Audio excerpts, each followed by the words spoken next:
Bentrovati, buongiorno telespettatrici, telespettatori di Antenna 3. Siamo in diretta e stiamo già seguendo il flusso delle notizie che sono davvero tante, da Roma, da Venezia. Ovviamente come ogni giorno vi daremo tutti i dettagli. Cominciamo proprio dall'ultima ora che arriva dalla Camera, perché dopo la fumata nera di ieri è stata approvata la risoluzione sullo stato di emergenza, che era stata illustrata nella giornata di ieri, per l'appunto ieri mattina, dal Ministro della Salute Roberto Speranza. Cosa significa questo? Significa che fino al 31 gennaio il governo è abilitato di fatto a utilizzare la decretazione che ormai tutti conosciamo con la formula dei DPCM. Ieri era saltato il numero legale, non c'erano parlamentari. È scoppiata ovviamente la polemica politica, perché si sono in qualche modo sovrapposti vari fattori, tra questi anche il fatto che tanti parlamentari sono in isolamento dopo la scoperta di alcuni casi, su tutti quello che ha coinvolto l'ex ministro della Salute Beatrice Lorenzin, che appunto siede tra le file del Partito Democratico.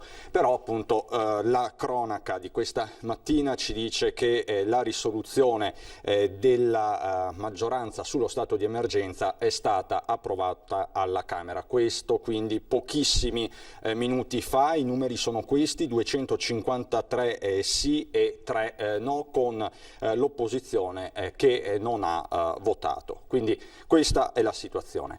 L'obbligo della mascherina potrebbe diventare contingente a ore, non sarà varato il DPCM che ieri sera è saltato a causa anche di questi disguidi in Parlamento, ma proprio in questi minuti il Consiglio dei Ministri si è riunito, quindi con ogni probabilità già nelle prossime ore questo obbligo di mascherina all'aperto sarà reso operativo, contingente e quindi anche sanzionabile, lo ricordiamo, da parte del governo. Questa quindi la situazione. Cosa prevede in pochissime parole questo obbligo? Prevede di portare sempre con sé la mascherina all'aperto e indossarla di fatto ogni qualvolta si incontri una persona non convivente. Ci sono delle eccezioni, già ve le abbiamo anticipate nel corso dei nostri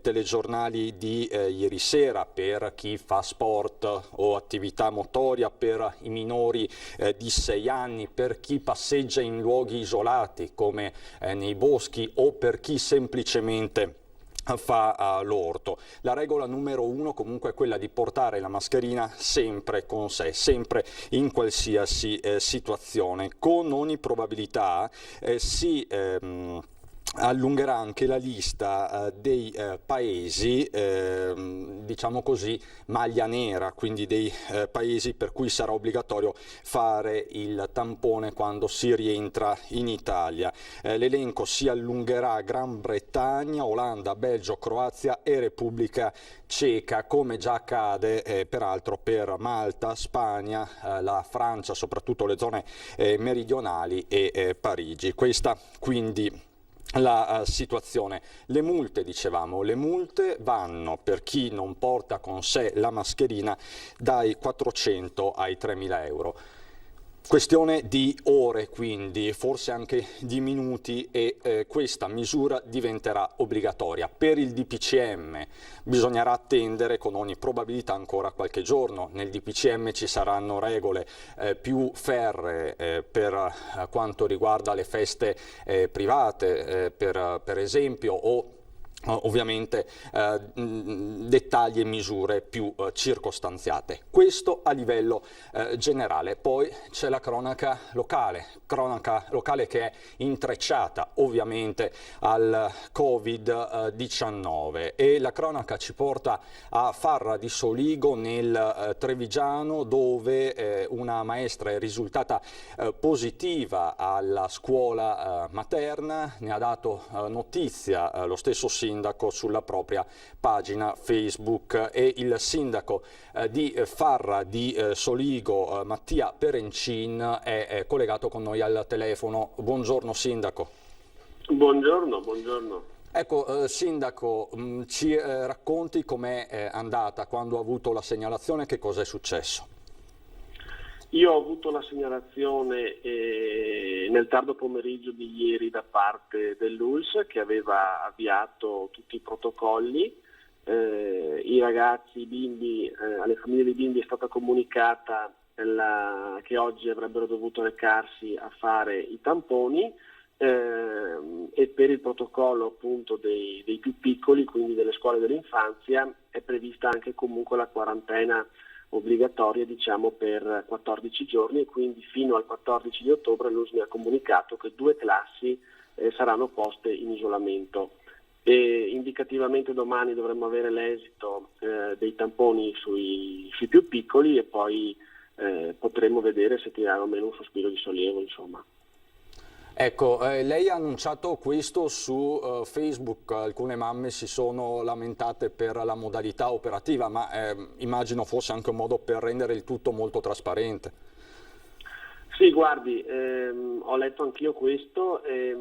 La situazione è comunque complessa nella gestione, e è stata complessa anche per noi ovviamente durante tutto questo periodo di pandemia. Purtroppo la scuola ha mancato di comunicazione diretta, e quindi ho deciso di farla io, perché era un dovere mio come sindaco, ma un dovere anche di informare la popolazione, perché dove c'è una mancanza ho cercato di andare a coprirla, e quindi l'informativa l'ho fatta io, nonostante comunque lui avesse comunque avvisato i genitori dei bimbi coinvolti che avrebbero dovuto seguire quelli che sono poi i protocolli che noi seguiamo. Quindi c'è stata, diciamo, una mancanza di comunicazione da parte della scuola. Io ho già fatto la segnalazione e ho chiesto che insomma ci fosse più presenza, ecco, visto il momento delicato e visto che comunque la preoccupazione c'è. Assolutamente, quindi c'è stato un difetto di comunicazione, e lei lo ha segnalato quindi alle sedi opportune. Senta sindaco, questo è il fronte caldo, è uno dei fronti caldi dell'autunno. Che cosa prevede? Qual è il suo sentore da primo cittadino sempre in prima linea? Che umore c'è tra la popolazione su questo tema? Ma guardi, allora, noi abbiamo gestito in questi mesi qui una pandemia, e le dico non è stato assolutamente facile per noi amministratori, perché ovviamente i fronti sono molti e se ne continuano a aprire sempre di nuovi. Sicuramente c'è la preoccupazione. Io ho visto che ci sono anche altre scuole ed altri ragazzi coinvolti nella provincia di Treviso, e stanno appunto seguendo quelle che sono le procedure. Sicuramente c'è preoccupazione, ed è tanta. Vedremo come si evolverà la questione da qui alle prossime settimane, anche per cercare di capire come muoverci. Devo dire che le scuole del mio paese hanno fatto una grandissima attività in merito anche a quelle che sono poi i protocolli da seguire. I genitori sono molto responsabili su questo, e speriamo che continui così. Per questo caso purtroppo c'è stato questo problema, ma ripeto, il SISP sta seguendo direttamente la cosa, e io mi auguro insomma di riuscirne a venire fuori nel più breve tempo possibile. Sicuramente, e questo lo posso dire perché non penso di essere l'unico che lo dice, la preoccupazione c'è. Dico semplicemente, e lo dico già da diversi mesi, quella di mantenere la calma e seguire quelle che sono le prescrizioni che ormai noi tutti conosciamo, quindi di indossare la mascherina, di evitare gli assembramenti, di evitare momenti di festa e di convivialità anche un po' spinta, ecco, quindi cercare di seguire quelle che sono le indicazioni che ci sono state date e che noi tutti ormai siamo abituati a conoscere e a rispettare. Sindaco, senta, ovviamente tutto questo è intrecciato al dibattito che si sta consumando a Roma e del quale abbiamo dato notizia in apertura dell'edizione. Mancano poche ore all'obbligo definitivo ufficiale di mascherina all'aperto. Lei ne ha già parlato con la polizia locale, perché poi alla fin fine dovranno essere le forze dell'ordine, gli agenti di polizia locale a monitorare la situazione e controllare quindi gli adempimenti di questa nuova misura governativa. Guardi, stiamo aspettando anche noi di leggere quello che uscirà poi anche dal Consiglio dei Ministri per capire quelle che sono le procedure, quelle che sono poi anche gli orari e come funzionerà questa cosa. Quindi sicuramente vedremo di fare anche noi, continuare a fare una pubblicità, un'informativa e dare delle informazioni in merito a quella che è questo tipo di gestione, questi nuovi provvedimenti. Faremo sicuramente i controlli come poi abbiamo sempre fatto. Ti dirò anche la verità che comunque io vedo in paese, vivendolo tutto il giorno, che c'è comunque già un rispetto delle regole e molti hanno già e sempre la mascherina con sé, quindi penso sia solamente un ulteriore fattore di abituarsi, ecco. Ripeto, lo si fa per il fin di bene, perché credo che se c'è un problema di questo tipo e se chi ha fatto questo provvedimento, mi auguro abbia pensato bene a quelli che possano essere e quelli che potranno essere gli scenari futuri, insomma. Sindaco, grazie mille, grazie per tutti questi aggiornamenti, buon lavoro. Grazie, arrivederci. Grazie a Mattia Perencin, primo cittadino, sindaco di Farra di Soligo, dove c'è questo nuovo fronte sostanzialmente, l'ennesimo verrebbe da dire, non solo nella Marca ma in tutto il Veneto. Allora, io farei così, alle 12:30 c'è Zaia in diretta per il consueto aggiornamento sul fronte del coronavirus, ma indubbiamente il governatore parlerà anche di quello che sta succedendo a Roma, perché c'è un punto nodale che non è stato ancora del tutto affrontato, quello del rapporto con le regioni, del nuovo DPCM, perché il governo ha già annunciato che le regioni non potranno derogare alle nuove misure.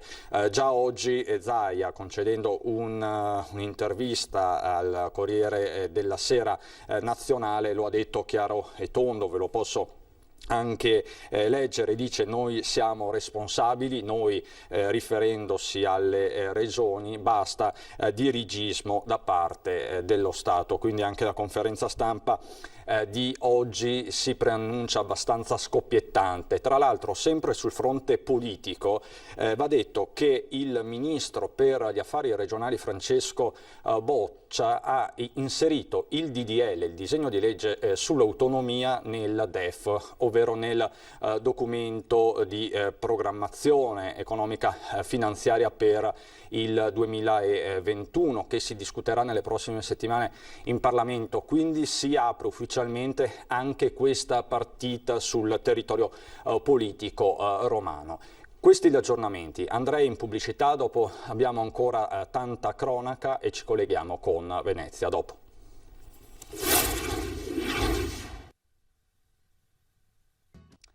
Di nuovo in diretta, non c'è soltanto il Covid, e ci mancherebbe altro, verrebbe da dire, c'è anche tanta cronaca, e la cronaca ci porta a Padova con Valentina Visentin per un'operazione, se non sbaglio, della squadra mobile contro lo spaccio di sostanze stupefacenti. Valentina, buongiorno.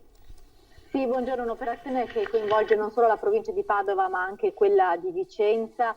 Dopo un'indagine durata più di un anno sono stati arrestati 2 trafficanti di droga albanesi, un'operazione difficile perché il luogo dove veniva nascosta la droga era davvero impervio da raggiungere. Stiamo parlando di zone boschive situate nei colli Eugani, al confine tra la provincia di Padova e Vicenza. Pensate che i 2 fratelli albanesi che sono stati arrestati raggiungevano solamente a piedi il luogo dove veniva nascosta la droga. Parliamo di eroina e di cocaina che i 2 trasportavano e trafficavano direttamente dal loro paese di origine. Quindi stiamo parlando di un altro livello di spaccio, non il comune spaccio smercio in piazza, ma infatti i due fratelli sono stati arrestati per detenzione, ovvero erano loro che poi rivendevano la droga ai piccoli spacciatori nordafricani per lo smercio nelle piazze sia padovane che vicentine. L'indagine è iniziata con l'arresto di altri 2 trafficanti albanesi nel Veneziano nel novembre del 2018 e poi è proseguita fino all'individuazione di questi 2 fratelli albanesi che sono stati arrestati nelle loro abitazioni nel Padovano. Durante l'indagine c'è stato anche un inseguimento piuttosto violento con la polizia, perché uno dei 2 fratelli albanesi fuggendo nelle stradine dei Colli Euganei ha fatto uscire di strada nell'ottobre dell'anno scorso la macchina degli agenti della squadra mobile, provocando ferite piuttosto gravi ai 2 poliziotti. L'indagine però è proseguita anche nei mesi del lockdown fino all'arresto e al sequestro di ingenti quantitativi di droga. Stiamo parlando di oltre 2 kg di eroina che sono stati recuperati proprio nei giorni scorsi a chiusura delle indagini che hanno portato all'arresto di questi 2 fratelli albanesi. Quindi Valentina, un duro colpo è stato inferto allo spaccio nel Padovano, parliamo di quantitativi molto importanti. Sì, anche perché questi 2 fratelli albanesi rifornivano appunto non solo la piazza padovana ma anche quella vicentina, ed avevano legami anche con il veneziano, quindi diciamo che come ho già detto si tratta di un livello più alto di traffico di droga, e quindi l'ingente quantitativo di sostanza stupefacente sequestrata proprio lo dimostra anche l'attenzione con cui i 2 fratelli albanesi cercavano di nascondere la droga, che è stata difficile da recuperare proprio perché le zone boschive dei Colli Euganei dove veniva occultata erano difficilissimi da raggiungere. Valentina, grazie mille, grazie, davvero buon lavoro e ovviamente tutti gli aggiornamenti questa sera nel corso dei nostri telegiornali. Grazie a Valentina Visentin da Padova. Siamo in attesa di collegarci con l'unità di crisi di Marghera per il punto stampa di Zaia alle 12:30.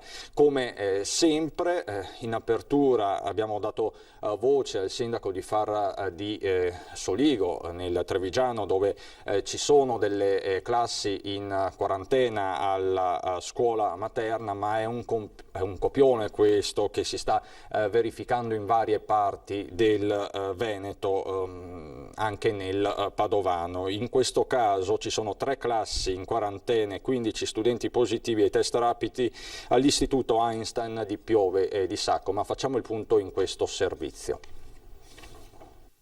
Focolaio di Covid-19 in una scuola della Saccisica, 15 gli studenti risultati positivi.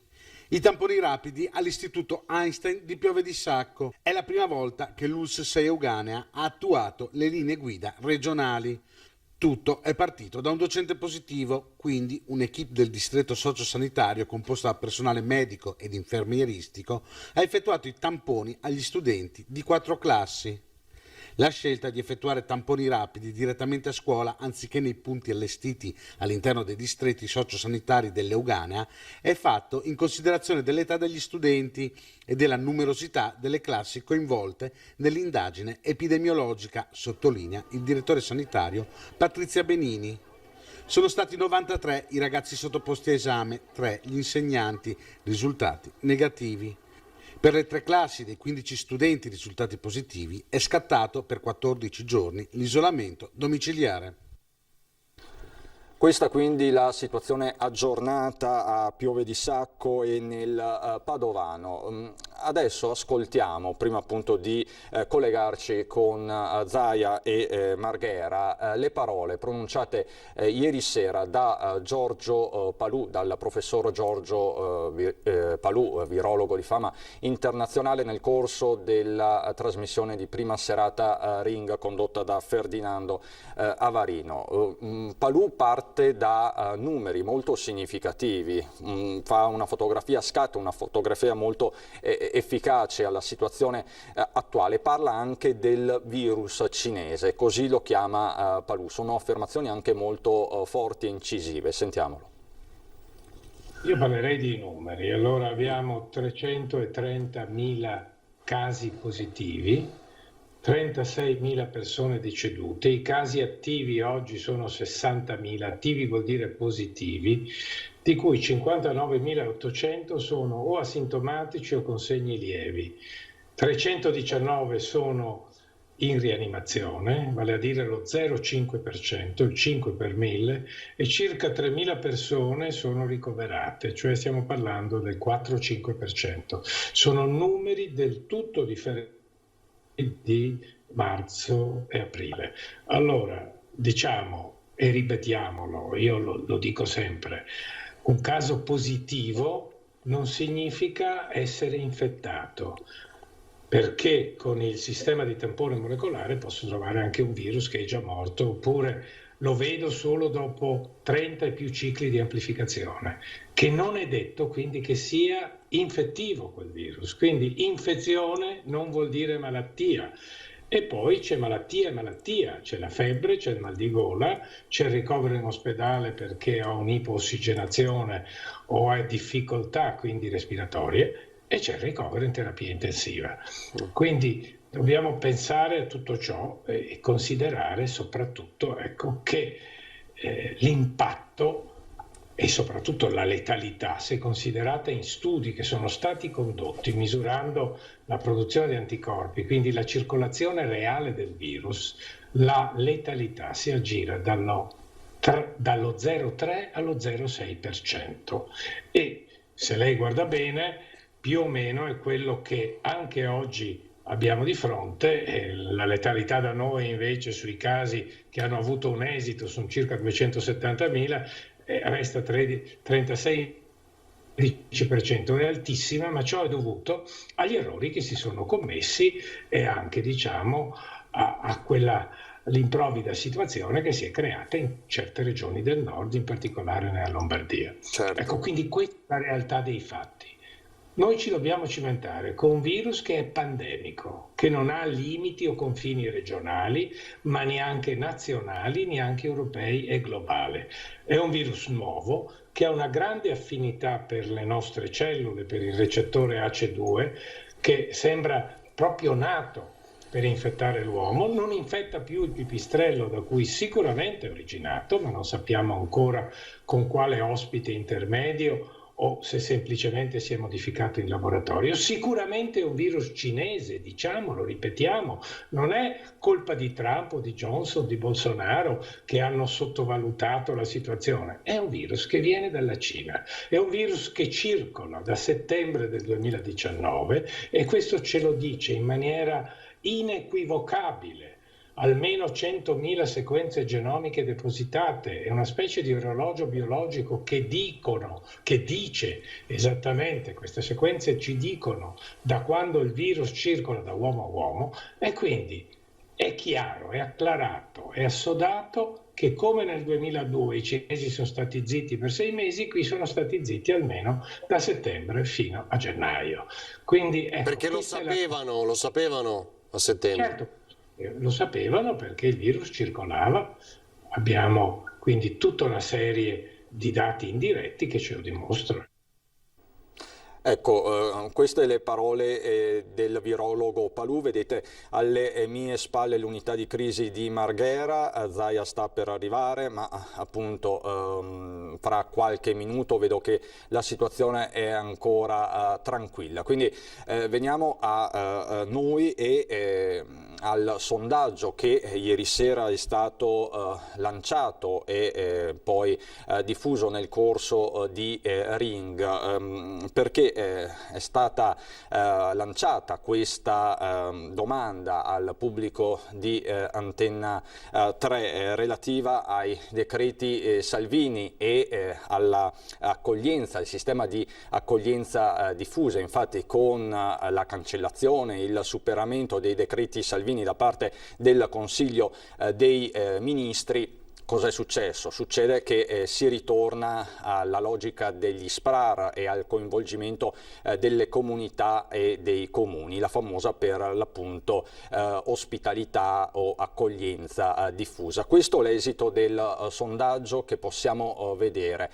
Migranti, torna l'accoglienza diffusa. È giusto, vi abbiamo chiesto, sì soltanto il 4%, no il 96%. Un risultato clamoroso per certi versi, anche perché siete stati davvero tantissimi a telefonare e a dirci la vostra. Oltre 7.000 telefonate sono arrivate in redazione, segno che il tema è molto sentito. Quindi anche questo è stato uno dei temi di giornata e continua a esserlo, perché di fatto anche i sindaci veneti hanno preso posizione su tutti. Il sindaco di Treviso, che è anche presidente dell'ANCI regionale, Mario Conte, che ha detto: il nostro territorio ha già dato, quindi il fronte è ampio e trasversale.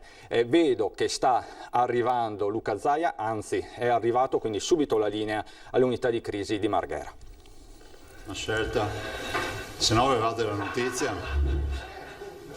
No, nel senso che da oggi siamo nel periodo bianco, nel limbo, e quindi avremo 10 giorni, diciamo anche i cittadini che saluto, avremo 10 giorni di tempo per nominare la giunta, però prima voglio che si insedi il Consiglio regionale.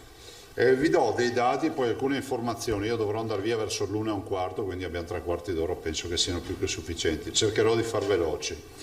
Tanto ragionamento sui tamponi, che sono 2 milioni passati, 2 milioni, e penso a questo, se pensate l'anno scorso a quest'ora, mai avremmo pensato di parlare di 2 milioni di tamponi. 2.6.188 tamponi. Vuoi fare la foto? Prego.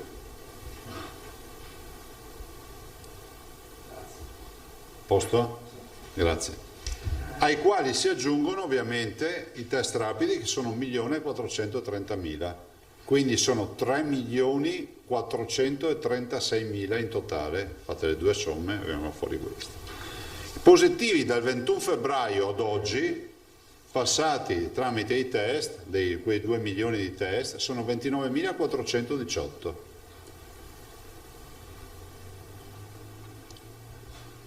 Sono 375 in più nelle ultime 24 ore, però devo dire che abbiamo anche carichi di laboratori privati che si sono un po' presi in ritardo nel caricare dati. Positivi ad oggi, in questo momento abbiamo 4.754 positivi.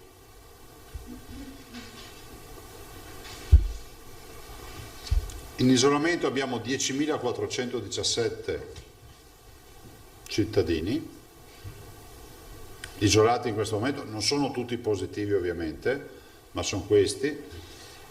I ricoverati in ospedale sono 290, sono più o meno, sarà un 12% di quello che avevamo di punta massima a marzo, ne avevamo 2.004 a marzo. Terapie intensive 25 sono scese, perché eravamo arrivati a una trentina, 29 sono scese ancora, dei quali 16 sono positivi e 9 negativi. Morti, c'è un numero tondo oggi, brutto da dire, 2.200, cioè 2.200 è un comune in Veneto. Dimessi 4.171, e poi i dati percentuali. Noi abbiamo il 45% degli isolati, 45,64% di coloro che sono in isolamento sono positivi.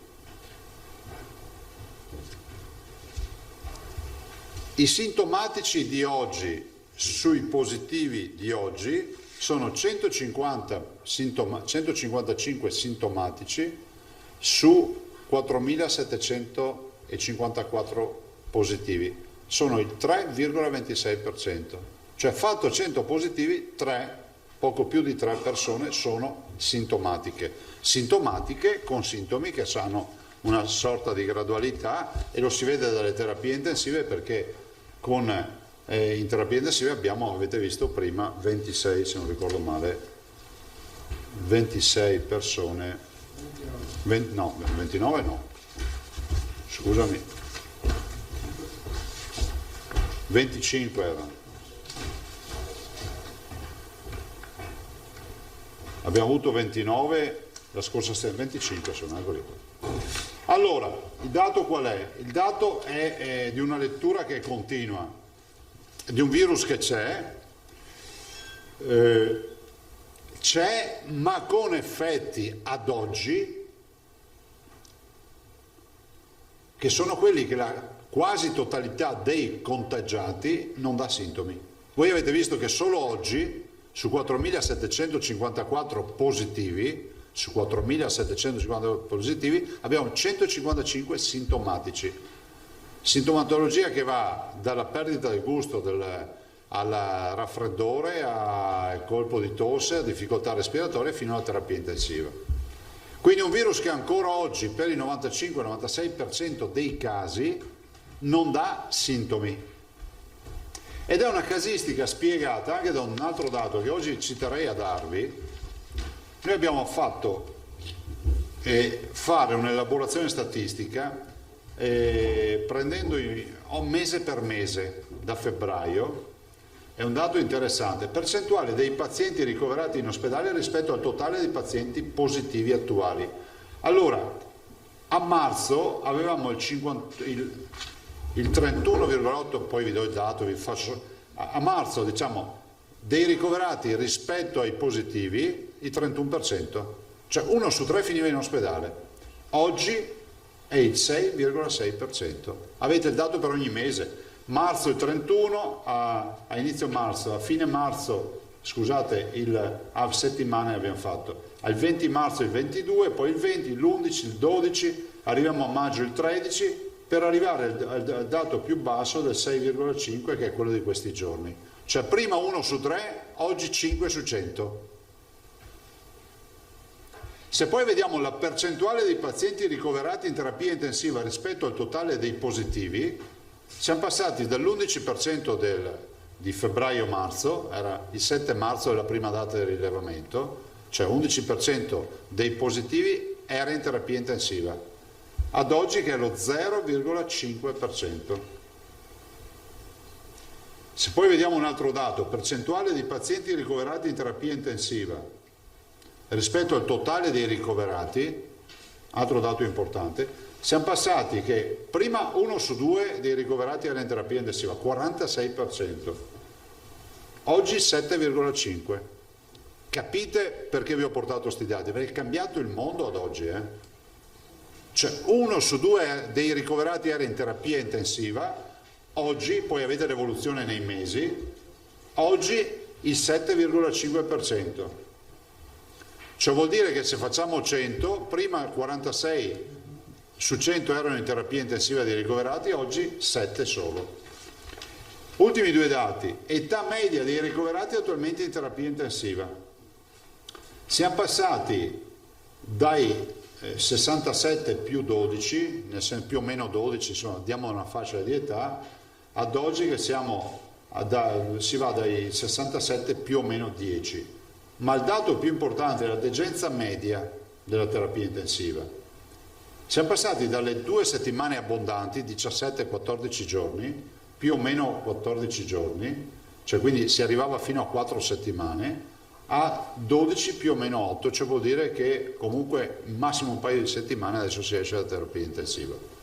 Poi vi do i dati. Ma non ho capito il discorso dell'età media. No, l'età media è sostanzialmente in terapia intensiva, è sostanzialmente quasi invariata. Abbiamo 2 anni, diciamo, di scalata di 2 anni, cioè ci va ancora, diciamo, mediamente siamo a 67 più o meno 10 anni, cioè noi diamo il dato in su e in giù, cioè vuol dire che fissato il 67 abbiamo sta forchetta che va 77-57. Prima invece avevamo 67 con una forchetta che faceva più 12 meno 12. Vi do i dati, li do a Carlo perché sono molto interessanti. Quindi vediamo questo virus che cambia. Qual è il tema? Voi vedete che con i test rapidi, che è un successo del Veneto che porta come contributo nazionale, e in più con il tema di un piano di sanità pubblica aggressivo, è inevitabile che tu trovi i contagiati. Ma se io avessi trovato 375 contagiati in un giorno a febbraio-marzo, avete visto prima che 1 su 3 finiva in ospedale, oggi avrei gli ospedali collassati, no? Giusto? Vorrebbe dire un centinaio di ricoveri al giorno. Quindi è un virus che in questo momento si comporta diversamente da come si comportava prima, è un virus che oggi non ci dà emergenza sanitaria, è un virus che comunque non dobbiamo trascurare. Vi aggiungo che noi stiamo lavorando sul fronte della diagnostica, stiamo ancora di più incentivando l'ingresso nelle scuole, quindi ringrazio tutti quei genitori e tutto il personale scolastico, i dirigenti scolastici, in particolar modo la dottoressa Palumbo, per aver fatto questo percorso assieme, perché con l'autorizzazione ad intervenire, avete già visto le prime notizie, entriamo nelle scuole, facciamo i test evitando code con le macchine e tutti sti casini, ma soprattutto li facciamo in maniera molto repentina.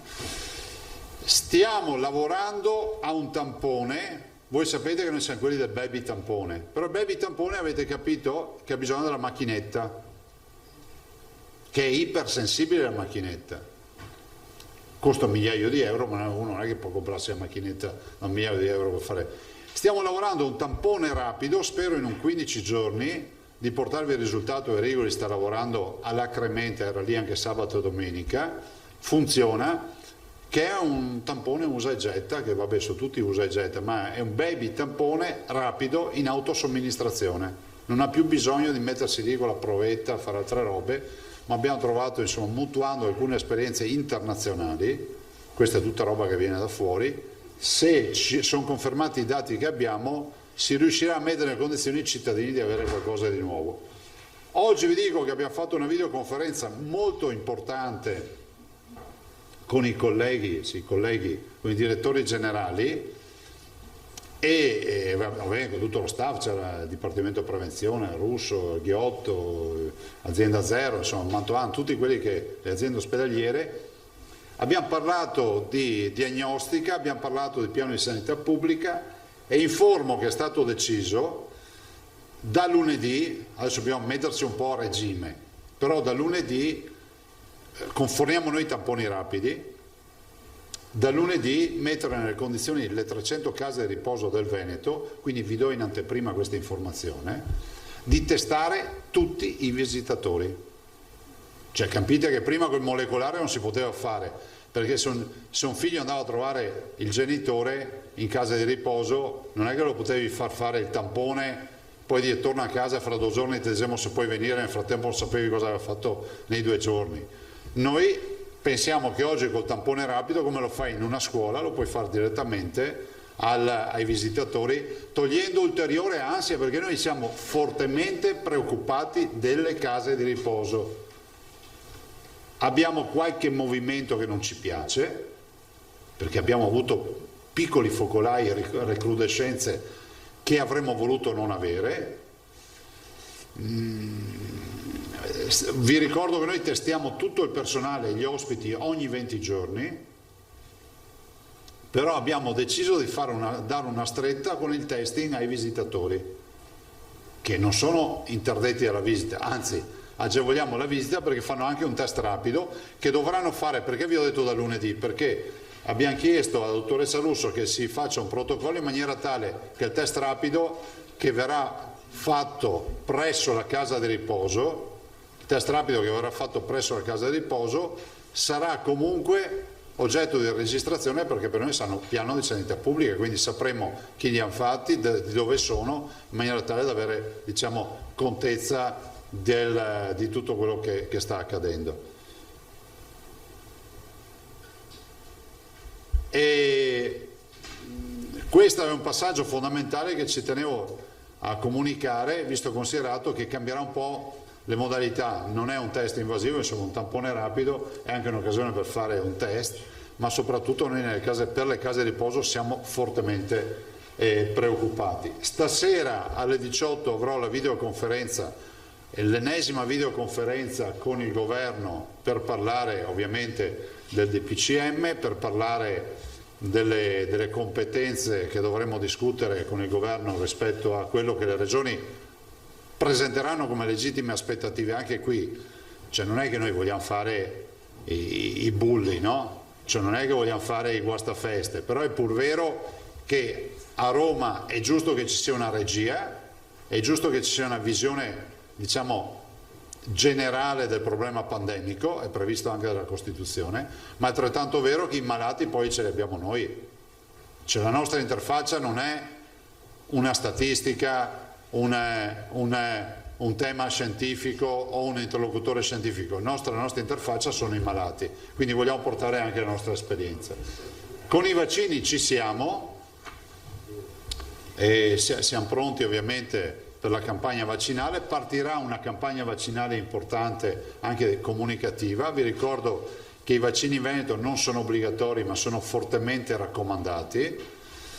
E vi ricordo anche che secondo il piano di sanità pubblica, prima di tutto gli vogliamo garantire alle categorie, alle fasce, fra virgolette, a rischio, ovvero gli over 60, e gli immunodepressi e tutte le categorie, insomma, previste dalla legge. Per cui la priorità ce l'avranno questi cittadini. Le ULSS si sono già organizzate per delle sessioni di vaccinazione pubblica anche con dei drive-in, definiamoli così, insomma, con dei punti di arrivo per la vaccinazione, e penso che anche questo sia un bel segnale. Dimmi Carlo. Sì. Ah no, sì, i visitatori, sì, ma l'ho detto, un tampone rapido. Rapido? No, il tampone rapido, non ho detto il baby. Sì, sì. Anche perché ci vogliono le macchinette per fare il tampone ai baby e non tutte le case di riposo al momento hanno le macchinette. Il tampone rapido, ragazzi, non è che è la fine del mondo, cioè ti dà l'esito in 7 minuti e si può fare con velocità. L'autosomministrazione riguarda il tampone rapido, non il tampone baby. No, riguarda il baby, ma riguarda il futuro. Per oggi non ne parliamo, vi ho detto stiamo lavorando a questo. Casa di riposo, tampone rapido. Sì.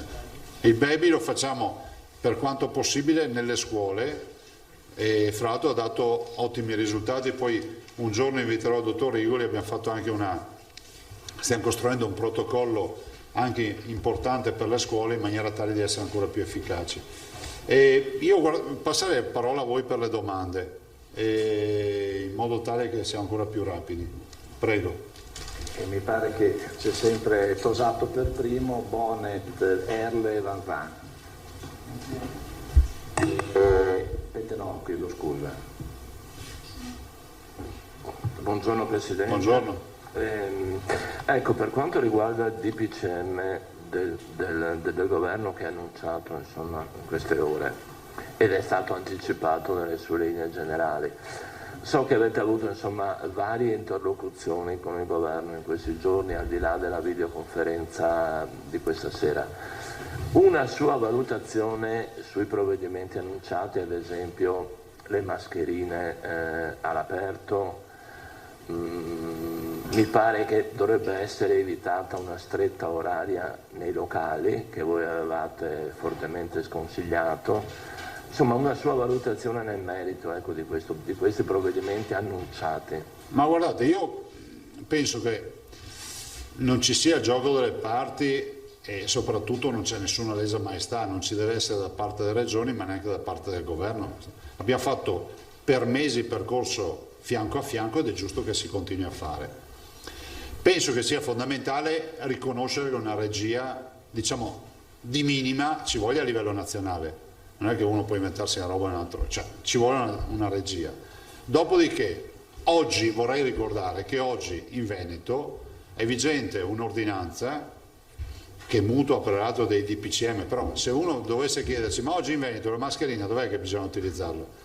Dappertutto dove c'è al chiuso, scusate, dappertutto al chiuso e all'esterno dove ci sono gli assembramenti. A me sembra una condizione di equilibrio. Il vero tema qual è? Che c'è chi non la utilizza in questi ambiti. Allora io dico, se avessimo indicazione che prendendo una compressa al giorno ci salviamo la vita da una malattia mortale, ci sarebbe qualcuno che rifiuta la compressa? No. Allora, o ci mettiamo in testa che la mascherina salva la vita, no? o continuiamo così. C'ho l'impressione che anche il dibattito sulla mascherina, che a volte, perdonatemi, diventa lunare, cioè che fatica c'è a portare una mascherina, ormai è vissuto in maniera anarchica come un atto di coercizione totale, ma stiamo parlando di un atto di prevenzione che assolutamente è di minima per riuscire a uscire da questa invernata. Per cui sulla mascherina penso che anche con i colleghi una soluzione la si trova di equilibrio. Personalmente penso che se una persona va a passeggiare per i campi per i cavoli suoi non debba indossarla, ma debba averla in tasca e essere in grado di dimostrare che quando arriverò al parcheggio, che è quello della sagra del paese che è pieno di gente, mi metto la mascherina. Cioè, queste mascherine, guardate, cioè io la tengo in tasca nei jeans, cioè non è che mi serve una custodia, non devo andare via con la valigetta per una mascherina. Dall'altro, rispetto agli orari, decisamente no. Guardate, chiudere prima vuol dire attuare un mini lockdown. Se così fosse, vorrebbe dire che dovremmo avere delle provate motivazioni per farlo. Ma dall'altro ci vorrebbe anche quell'azione, come si può dire, più perequativa, di dire che non è che io posso chiudere il bar alle 11 e lasciare la piazza piena con lo spritz in mano davanti al bar, che è esattamente quello che accade. Se ascolto il mondo delle discoteche e ascolto anche il mondo degli spettacoli viaggianti, purtroppo due mondi che non hanno voce, ed è grave perché per noi è economia. Vi ricordo che non esiste offerta turistica senza questi due comparti in Veneto, e così in Emilia Romagna il collega Bonaccini condivide con me questa sfida. Ecco, se io ascolto il mondo dei locali notturni, delle discoteche, piuttosto che quelli di spettacoli viaggianti, ci dicono bene, noi siamo chiusi di fatto e ci sono le piazze piene con le manifestazioni. Ha un senso tutto questo? No, perché non è perequativo. Penso che quindi bisogna dire che sugli orari in questa fase decisamente no, ma ci aggiungerei un altro aspetto fondamentale che ho detto e dirò, che è quello che dobbiamo avere dei parametri, dobbiamo avere delle unità di misura, cioè nel momento in cui decidiamo che scattano delle misure, che so, la mascherina portata H24 anche a dormire, è perché c'è un parametro che mi dice che ho gli ospedali collassati, ho le terapie intensive piene, se c'è da chiudere qualcosa bisogna avere dei parametri, perché oggi parliamo di misure senza avere parametri, e il parametro non può essere l'R con T, perché l'R con T penalizza i virtuosi, l'avete capito, no? Cioè chi fa tanti tamponi rischia di essere penalizzato, invece chi fa tanti tamponi deve essere valorizzato perché fa piano di sanità pubblica. Ad esempio un allineamento tamponi abitante per me è auspicabile a livello nazionale, perché vedo i dati e vedo l'incidenza di tamponi per abitante che non è proprio così lineare. Come fai a valutare la mia condizione sanitaria epidemiologica in Veneto con quella di qualche altra regione che fa un quarto dei miei tamponi o fa un decimo dei miei tamponi ogni giorno? Quindi questa sarà la nostra posizione. Prego. Alda. Era Bot, Erle, Van Zampe, Tenome.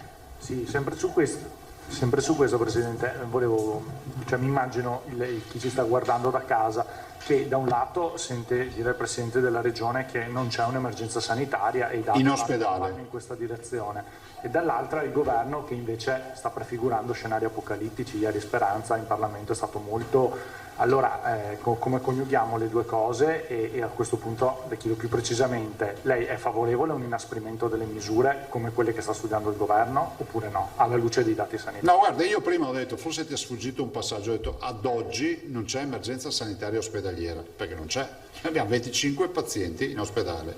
Ad oggi sappiamo che il virus non dà sintomatici, su 4.754 ne abbiamo 155, però è pur vero che stasera ci presenteranno i modelli, è pur vero che la grande preoccupazione che ho anch'io, non solo il governo, è che i nostri dirimpettai vicini di casa sono tutti, la Francia fa 16.000 contagiati al giorno, e il Belgio è in emergenza totale sanitaria, addirittura fa il lockdown, la sera chiude tutti i locali, c'è il coprifuoco, cioè, quindi è verosimile, è ragionevole, e qui lo sottoscrivo, che non si possa stare qui a pensare che siamo in vacanza.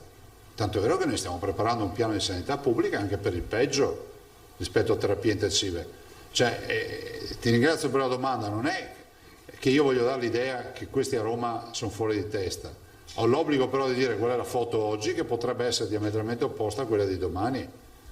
Però se uno mi chiede in ospedale avete l'emergenza, io rispondo di no. Vi ricordo che peraltro abbiamo già aperto il Covid Center di Jesolo, per una serie di dinamiche, cioè concentriamo i pazienti lì.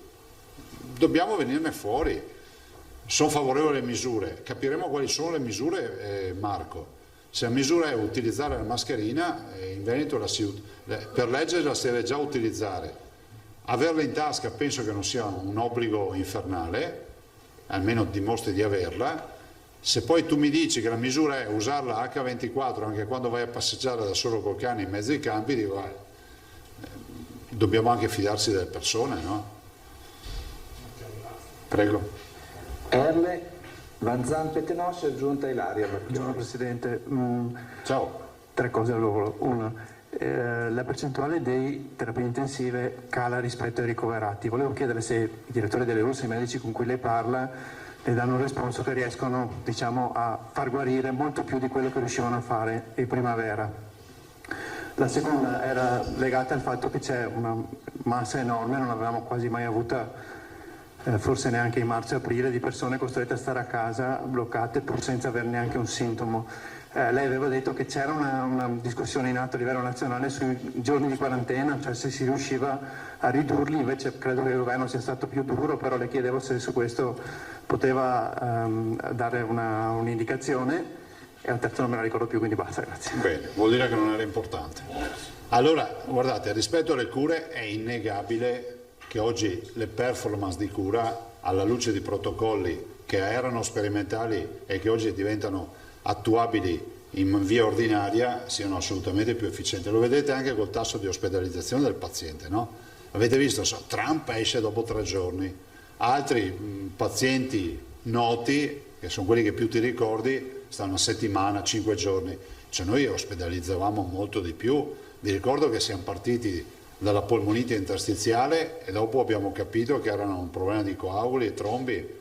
Vi ricordo che siamo partiti da sperimentare di tutto, compreso l'Avigan, al fatto che adesso abbiamo il plasma iperimmune. Per dire, a febbraio noi non avevamo il plasma iperimmune.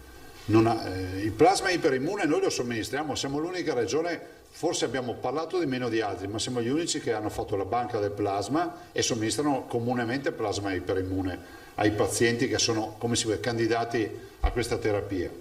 Abbiamo portato avanti ovviamente tutta una serie di attività, soprattutto con le terapie subintensive, che è stata vincente. Guardate che il tema della terapia subintensiva è stata assolutamente la carta vincente, perché quel vuoto sarebbe stato colmato solo dall'intensiva, ma per caricare una persona in intensiva vuol dire, cioè, avere un'organizzazione diversa. E poi la medicina territoriale.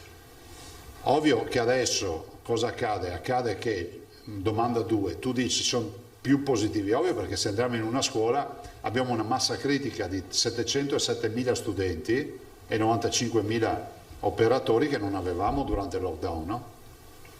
Noi non avevamo 1 milione di persone allocate nelle scuole, quindi quando entriamo con un tampone sappiamo già che si moltiplica per 10, 20, 30, 40, 50, 100. Dovremmo abituarci al fatto che troveremo tanti positivi, che se ci pensate un po', è un po' il principio che hanno tutti i virus e tutte queste epidemie, che è quello dell'immunità di gregge che si raggiunge, volenti o nolenti, in qualche maniera, no? Perché comunque abbiamo molti negativizzati che non sanno di essere stati positivi, il che non vuol dire che noi affrontiamo l'immunità di gregge pensando al fatto che ognuno deve arrangiarsi. Cerchiamo i positivi, cerchiamo di curare quelli che sono sintomatici e evitiamo che altri positivi contagino delle persone che non sono, diciamo, che non hanno avuto ancora il contagio. Questo è quello che facciamo. Il periodo di quarantena, voi sapete, noi abbiamo fatto richiesta, c'è anche un'indicazione OMS di portarla a 8-10 giorni. io penso che la settimana ci possa stare, non sono un clinico, però capisco dei nostri clinici insomma che non è una roba trascendentale. Attenzione che il tema della negativizzazione è un'altra roba, perché abbiamo capito, abbiamo anche illustri esempi qui, che la negativizzazione dura anche per molto tempo, perché poi c'è il tema della ricerca del virus, dei pezzi di RNA e dei CT, che voi ormai sapete meglio di me sta storia, e quindi non sempre un positivo è infettante. Ma il governo quindi che non vuole ridurre... No, io penso che la stiano valutando. Guarda, è come ho chiesto al Ministro Speranza, ma è possibile che non riusciamo ad avere un provvedimento nazionale che dice che tutti i test che sono in giro per il mondo, approvati dalle massime istituzioni di certificazione, pensate all'FDA, no? La Food and Drug Administration, cioè che è una roba, no? Cioè, è la mecca delle certificazioni. Arriva in Italia e noi se mettiamo a fare piccolo chimico a vedere se questi hanno raccontato bugie. Cioè, capite che perdiamo mesi a fare queste robe qua? E beh, ma la storia dei tamponi rapidi è questa. Arrivati certificati, pensate che sono multinazionali, ormai negli Stati Uniti addirittura no. In Gran Bretagna c'è già il test in autosomministrazione. Cioè uno va a casa, si fa il test, che è raffreddore, faccio il test. Possibile che noi, se arriva il test inglese, dobbiamo ripartire con tutto sto cinema? Guardate che stiamo perdendo tempo che è prezioso. Anche perché questo virus ha inserato la roba. Test, test, test, lo diceva l'OMS a marzo, vi ricordate? Test, test, test. È stata una conferenza stampa con questo titolo dell'OMS. Quindi io sono favorevole alla riduzione del periodo di quarantena. E il test rapido ci permette di non farla fare a chi non deve farla, sta quarantena. Alda. Presidente, buongiorno. Lei a giugno aveva detto per come è fatta l'app Immuni ci può creare solo dei problemi. A distanza di 4-5 mesi ha cambiato idea, l'ha scaricata? No, io non l'ho scaricata, però ripeto, non è un'indicazione questa, ogni cittadino fa come crede.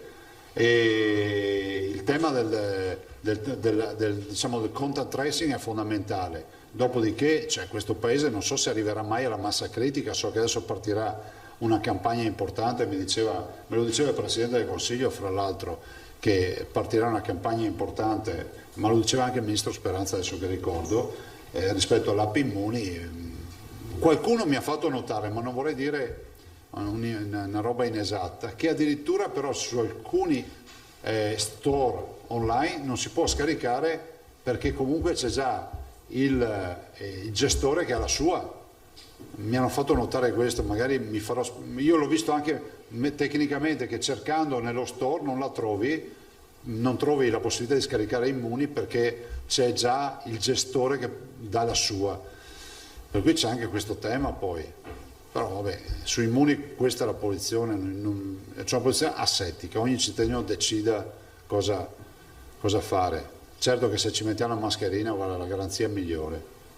E poi lei prima ha detto che state preparando un nuovo piano di sanità pubblica, in previsione di cosa? In previsione del fatto, quello che si diceva prima anche con il tuo collega Bonet, del fatto che noi oggi siamo in una situazione, diciamo, di pre-allerta, però ci potrebbero essere delle fasi nelle quali avremo necessità di più terapie intensive, avremo necessità di più posti in infettive, e oggi il piano di sanità pubblica, secondo gli indirizzi che ho dato stamattina, deve essere un piano innovativo, cercando di non mettere in difficoltà l'offerta ordinaria delle cure dei nostri ospedali, perché voi sapete che in emergenza a febbraio sapete cosa è accaduto, abbiamo chiuso gli ospedali e questa è la verità. Però non c'erano alternative, abbiamo già 2200 morti, diciamo, sul bilancio, ne avremmo avuti molti di più se non intervenivamo. Prego. Lei ha già risposto ad altre domande, volevo, prego, se poteva risintetizzarmi un aspetto. Il confronto che va col governo sulle richieste che la Regione presenta delle proposte concrete o si va ad qualcuno lo definisce confronto scontro tra regioni e Stato sul ruolo della sanità? No, guarda, io mi permetto di dire, non sono io che devo parlare a nome dei colleghi governatori, ma non c'è nessun atteggiamento guerrafondaio o di prova muscolare. Penso che con il governo abbiamo dimostrato assoluta lealtà. Vi ricordo che tutti i provvedimenti, i DPCM, tutto quello che è stato fatto è stato tutto sottoscritto, tutti sottoscritti dalla conferenza delle regioni. Quindi il governo non può, diciamo, accreditarsi dicendo ma con questi ho avuto troppo da tribolare. Oggi c'è, alla luce della conoscenza che abbiamo, da fare un percorso assieme. Se il governo poi non vorrà accogliere le istanze delle regioni, penso che non sia un bel segnale per l'autonomia, per il rispetto nei confronti delle regioni, per il senso di fiducia e anche per il fatto che noi abbiamo i pazienti, noi abbiamo i malati sull'uscio di casa, il governo non ce li ha. Un'altra domanda, a proposito dei malati, lei prima accennava appunto nella fase emergenziale negli ospedali si sono create situazioni di difficoltà. Rispetto agli altri pazienti degli ospedali ci sono alcuni problemi che si creano per chi ha altre malattie e che hanno bisogno invece di avere una cura adeguata che affronti anche tutti gli aspetti anche delle terapie intensive eventualmente. Come si può affrontare questa situazione? Ma noi abbiamo ben chiaro, guarda, noi non abbiamo rinunciato ai trapianti neanche durante la fase acuta del Covid, cioè a febbraio-marzo noi abbiamo accettato fegati e organi. Ricordo che arrivò durante una videoconferenza il dottor Flor disse c'è un fegato, possiamo continuare con i trapianti? E noi abbiamo detto sì, avanti tutta. Quindi gli oncologici, tutte le cure particolari e soprattutto le terapie intensive devono essere garantite, lo abbiamo garantito anche durante il Covid, cioè non è mai accaduto che un paziente non abbia trovato un posto in terapia intensiva. Questo ti ringrazio per la domanda, lo voglio sottolineare, in Veneto non è mai accaduto, siamo passati da 864 terapie intensive, che è la condizione base per il Veneto, a 825, quindi 664 a 8,25. Oggi abbiamo un piano da 664 a 1016, riconvertendo eventualmente per arrivare a 1016 anche alcune terapie subintensive. Quindi garantito che tutte gli acuti, i traumi, i trapianti, tutte le patologie da terapia intensiva avranno un posto letto. Questa è la vera sfida, questa Curzio. Tutta sta storia, cioè, si gioca su quei letti lì. Marchiori. Presidente, buongiorno. La mia domanda Ciao. è extra Covid. Allora, c'è questo caso Padova dopo i verbali della Corte d'Appello sulle preferenze che sono praticamente raddoppiate. Lei quale idea si è fatto? Perché questo potrebbe influire anche poi per quanto riguarda la nomina di eventuali assessori, immagino. Allora, il numero delle preferenze non è condizione sine qua non per fare le nomine, e io l'ho sempre detto. Il tema è un tema di storia personale, di professionalità, di esperienza, di personalità in generale. Però non è neanche questo, non vuol dire che uno che non fa l'assessore sia un poco di buono. Alla fine voglio anche ricordarvi che la mia maggioranza ha 42 esponenti, correggetemi se sbaglio il numero, c'ho 42 con me, no? 41. Prego? 41. Ah sì, è vero, 41, e con me sono 41 e gli assessori sono 10, quindi vuol dire che uno su 4 farà l'assessore se saranno tutti interni.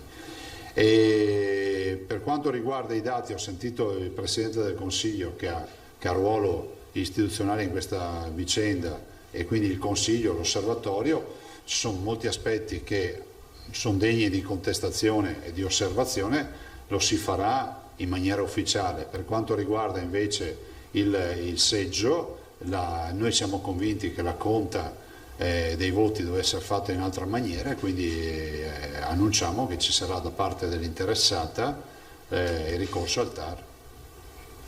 Ok, grazie. Prego.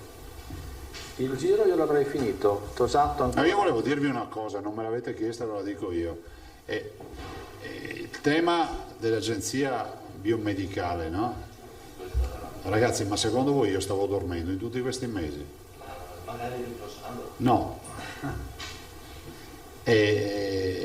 Noi ci siamo attivati, abbiamo già in tempi non sospetti avuto tutti i contatti. A me spiace che sia uscita la notizia, perché avrei voluto fare come le Olimpiadi, ma ve lo dico chiaramente, volevo fare l'operazione all'ultimo istante, vi annuncio che noi siamo candidati e che abbiamo dato anche l'incarico a un'autorevole realtà per farci il dossier e che quindi il Veneto è della partita. Ovviamente Padova centrale, di questa notizia ovviamente hanno informato il rettore e il sindaco.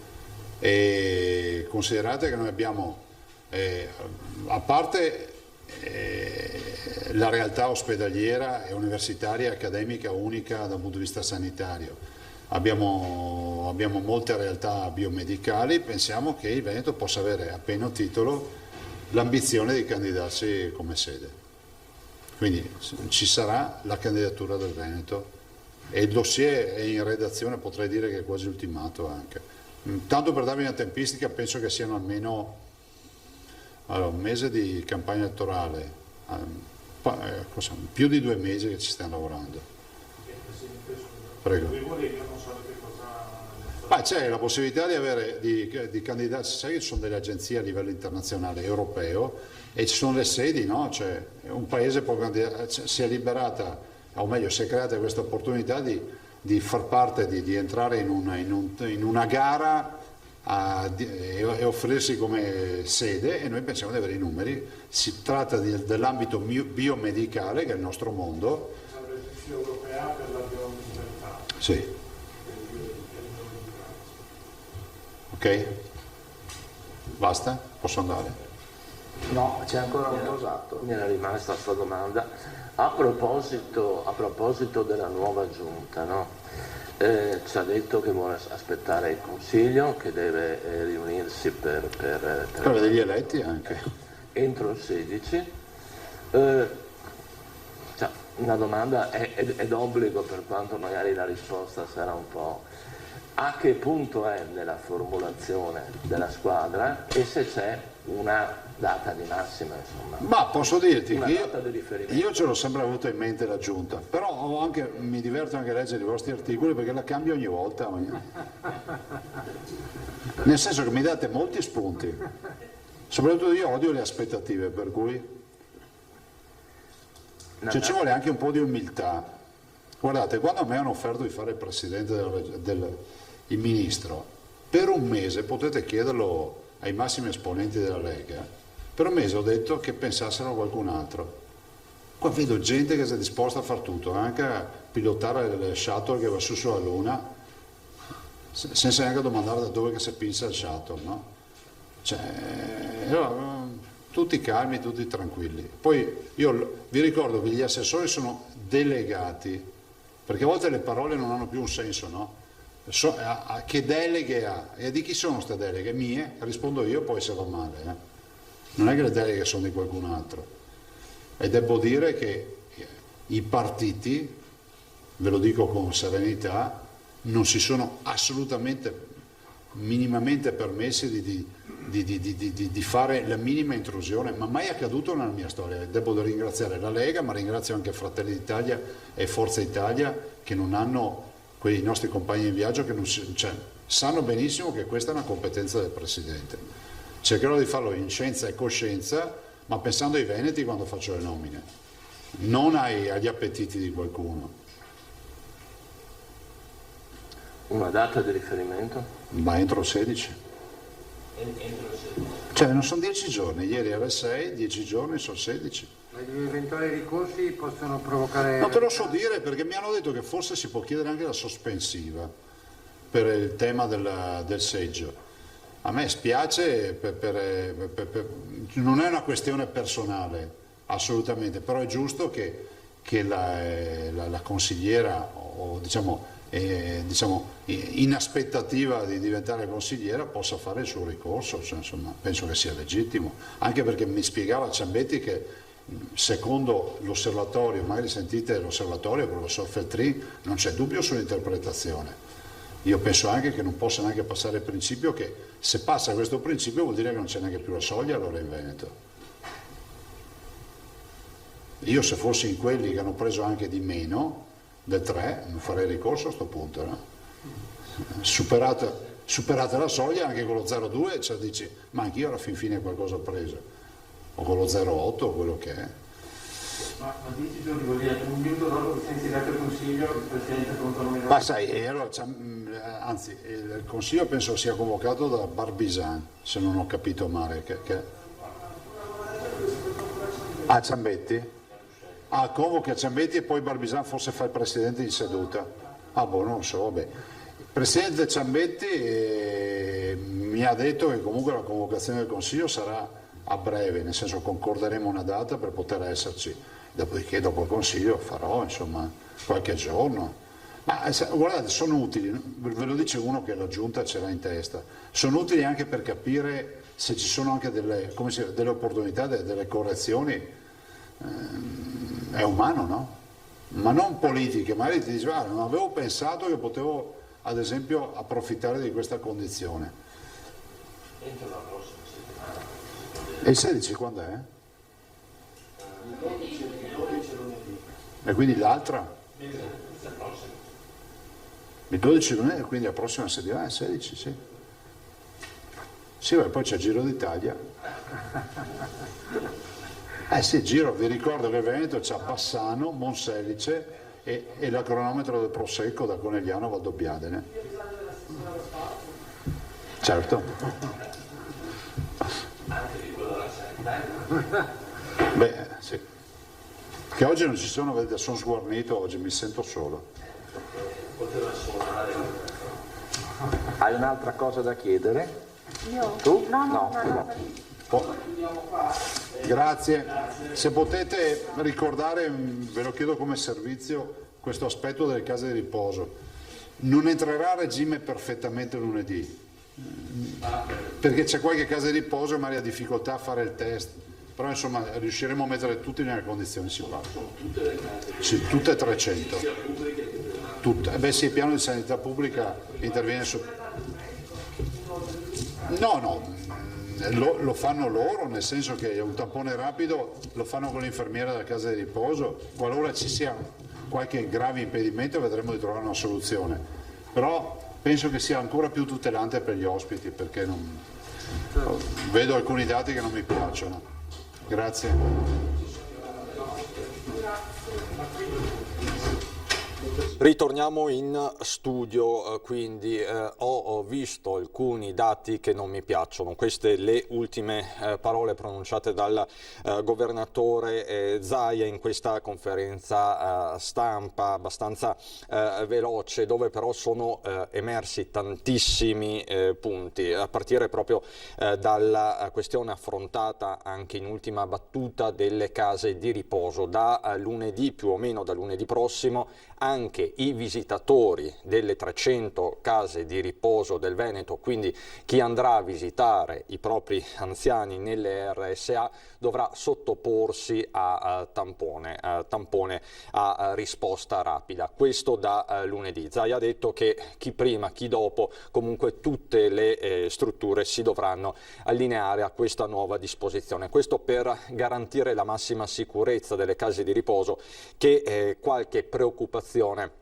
stanno dando anche al governatore Zaia, lo ha detto chiaro e tondo all'inizio della conferenza stampa.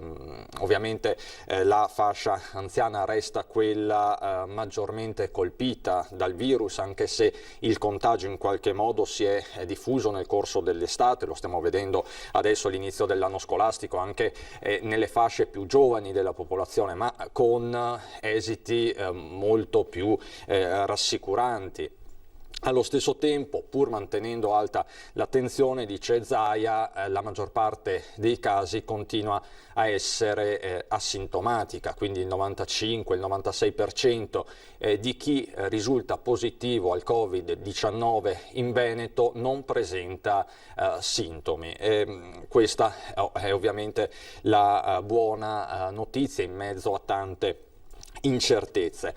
Cosa ha detto poi Zaia? Zaia ha detto che ci vuole comunque una minima, un trattamento minimo nazionale nella risoluzione del problema coronavirus, quindi ha riconosciuto un ruolo al governo, ma che allo stesso tempo sono le regioni le titolari della sanità e quindi hanno in mano, diciamo così, il bandolo della matassa.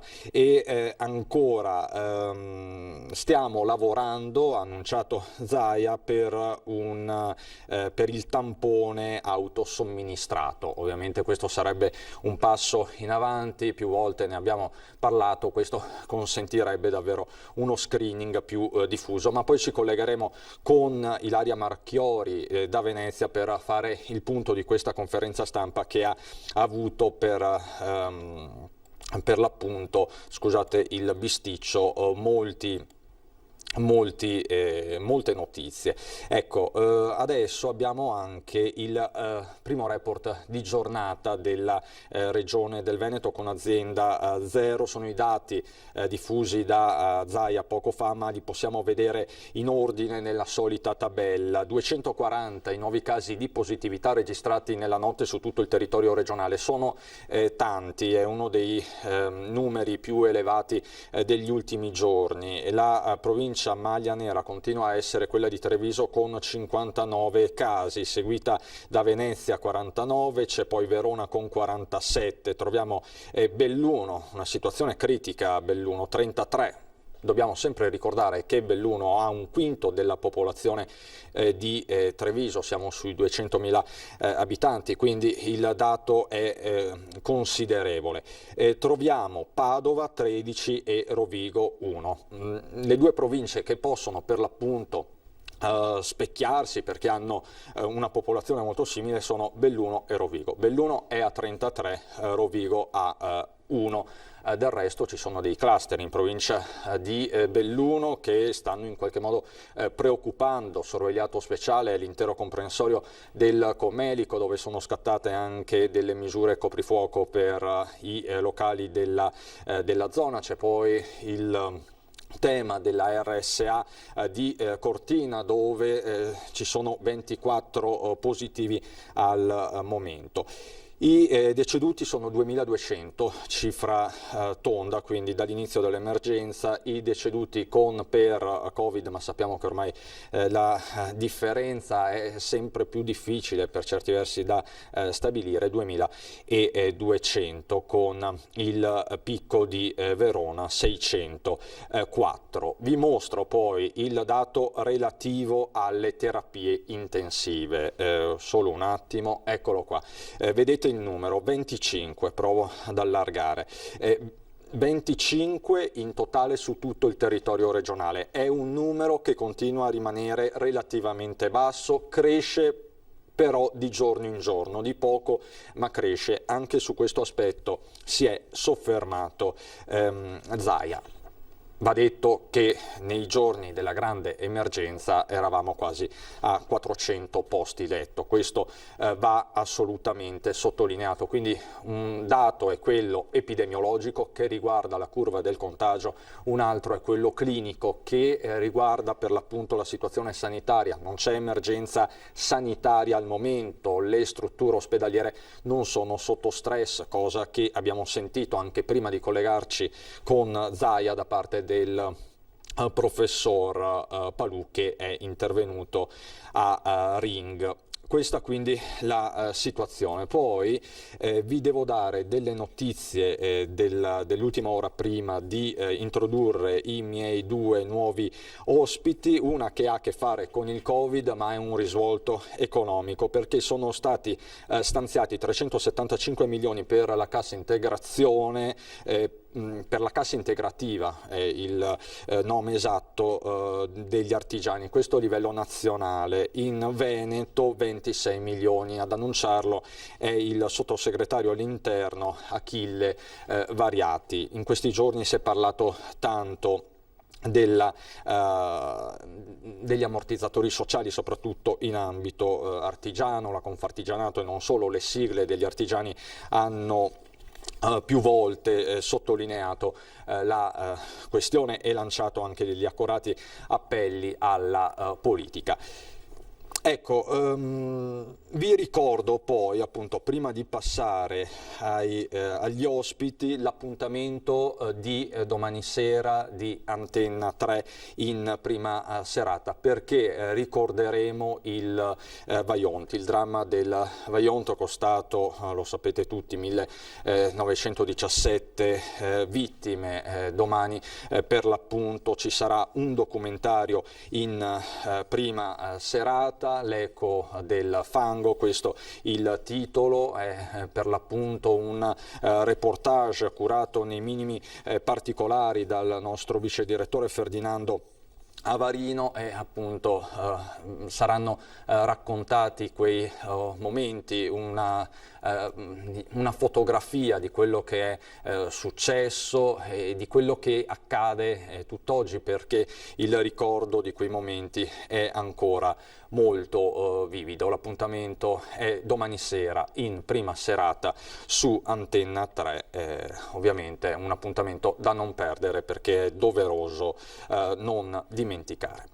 Veniamo a noi, saluto e ringrazio i miei ospiti, saluto quindi Antonio Ventura, che è direttore dell'ufficio vertenze legali della CGIL di Treviso, e Fabio Zamperla, che è operatore sempre dell'ufficio vertenze legali della CGIL di Treviso. Con loro in questa parte di diretta ci occuperemo prevalentemente di licenziamenti, del blocco dei licenziamenti, di quello che sta succedendo a livello trevigiano e veneto dopo l'adozione di questo provvedimento nei giorni duri del lockdown. Si parla spesso di questa moratoria e dei suoi effetti sul tessuto socio-economico. Ci sono anche delle voci contrarie da parte della Confindustria. Soltanto un attimo, ecco, fra poco ci ricollegheremo con Venezia, ma vengo subito da lei, Ventura.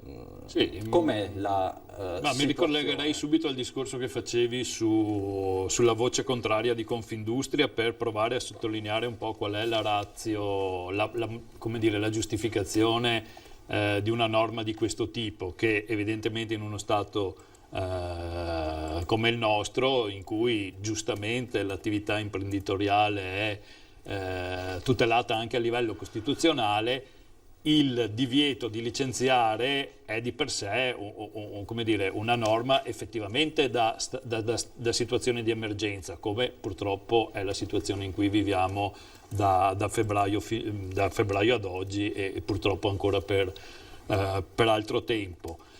E questa norma deriva dal fatto appunto che, come dire, qualsiasi società è fondata su una struttura sociale che deve essere in qualche maniera tutelata, e permettere alle aziende di far fronte a questa situazione di emergenza con i licenziamenti avrebbe evidentemente comportato delle ripercussioni a livello sociale, economico, ma soprattutto sociale, come dire, pesanti.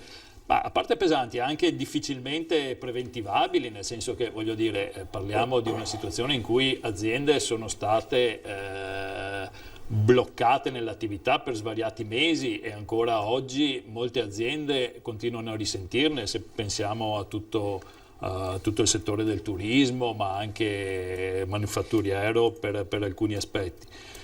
E lo Stato, secondo me, cioè in questo caso il legislatore è intervenuto in una maniera assolutamente corretta, perché dobbiamo sempre pensare che l'ammortizzatore sociale che ha permesso di mantenere questi posti di lavoro è erogato dallo Stato. Fondamentalmente non è che queste persone a cui è stato vietato di essere licenziate sono rimaste a carico delle aziende, sono rimaste a carico della collettività, perché a fronte del divieto di licenziamento è stata erogata la cassa integrazione Covid e comunque tutta una serie di ammortizzatori sociali anche per le aziende che non hanno la cassa integrazione, quindi FIS, interventi degli enti bilaterali degli artigiani, eccetera, che hanno permesso, come dire, di mantenere dei posti di lavoro, di mantenere anche un reddito, diciamo così, di sopravvivenza a persone che non lavoravano,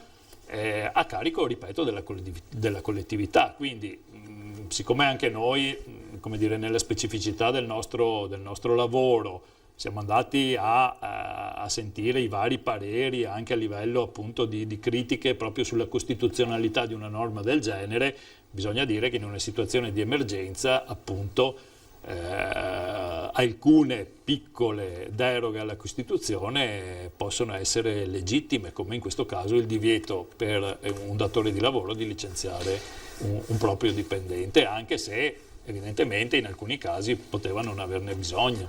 Allora, io vi ricordo che potete intervenire in diretta con i nostri ospiti telefonandoci allo 0422 16 26 764, fra poco vedrete anche il numero in sovraimpressione, ma tornerei per un attimo a Marghera con Ilaria Marchiori. Ilaria, mi senti? Ilaria, buongiorno. Sì, Cristian, buongiorno, ti stata sento una e buongiorno a tutti i nostri stampa... telespettatori. Si è conclusa da pochi... Sì, scusa, è stata una conferenza stampa ricca di spunti quella di oggi. Sì, una conferenza stampa ricca di spunti, ma soprattutto che si è concentrata, come ormai spesso è successo negli ultimi mesi, su tamponi, su risultati, su numeri. Allora, innanzitutto il presidente Luca Zaia ha aperto la conferenza dando i numeri, in particolare oltre 2 milioni di tamponi processati finora e oltre invece 1 milione di test rapidi.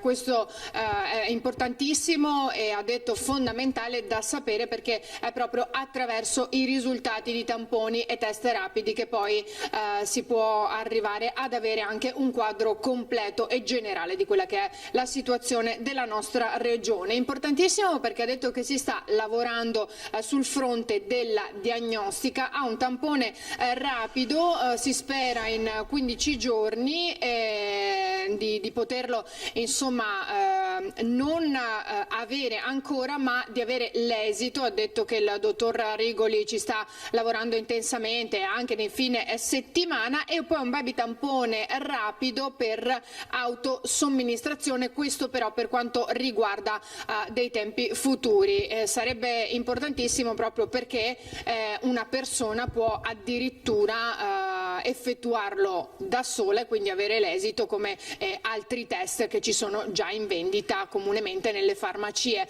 e quindi anche questo potrebbe diventare uno di quelli, si spera nel più breve tempo possibile.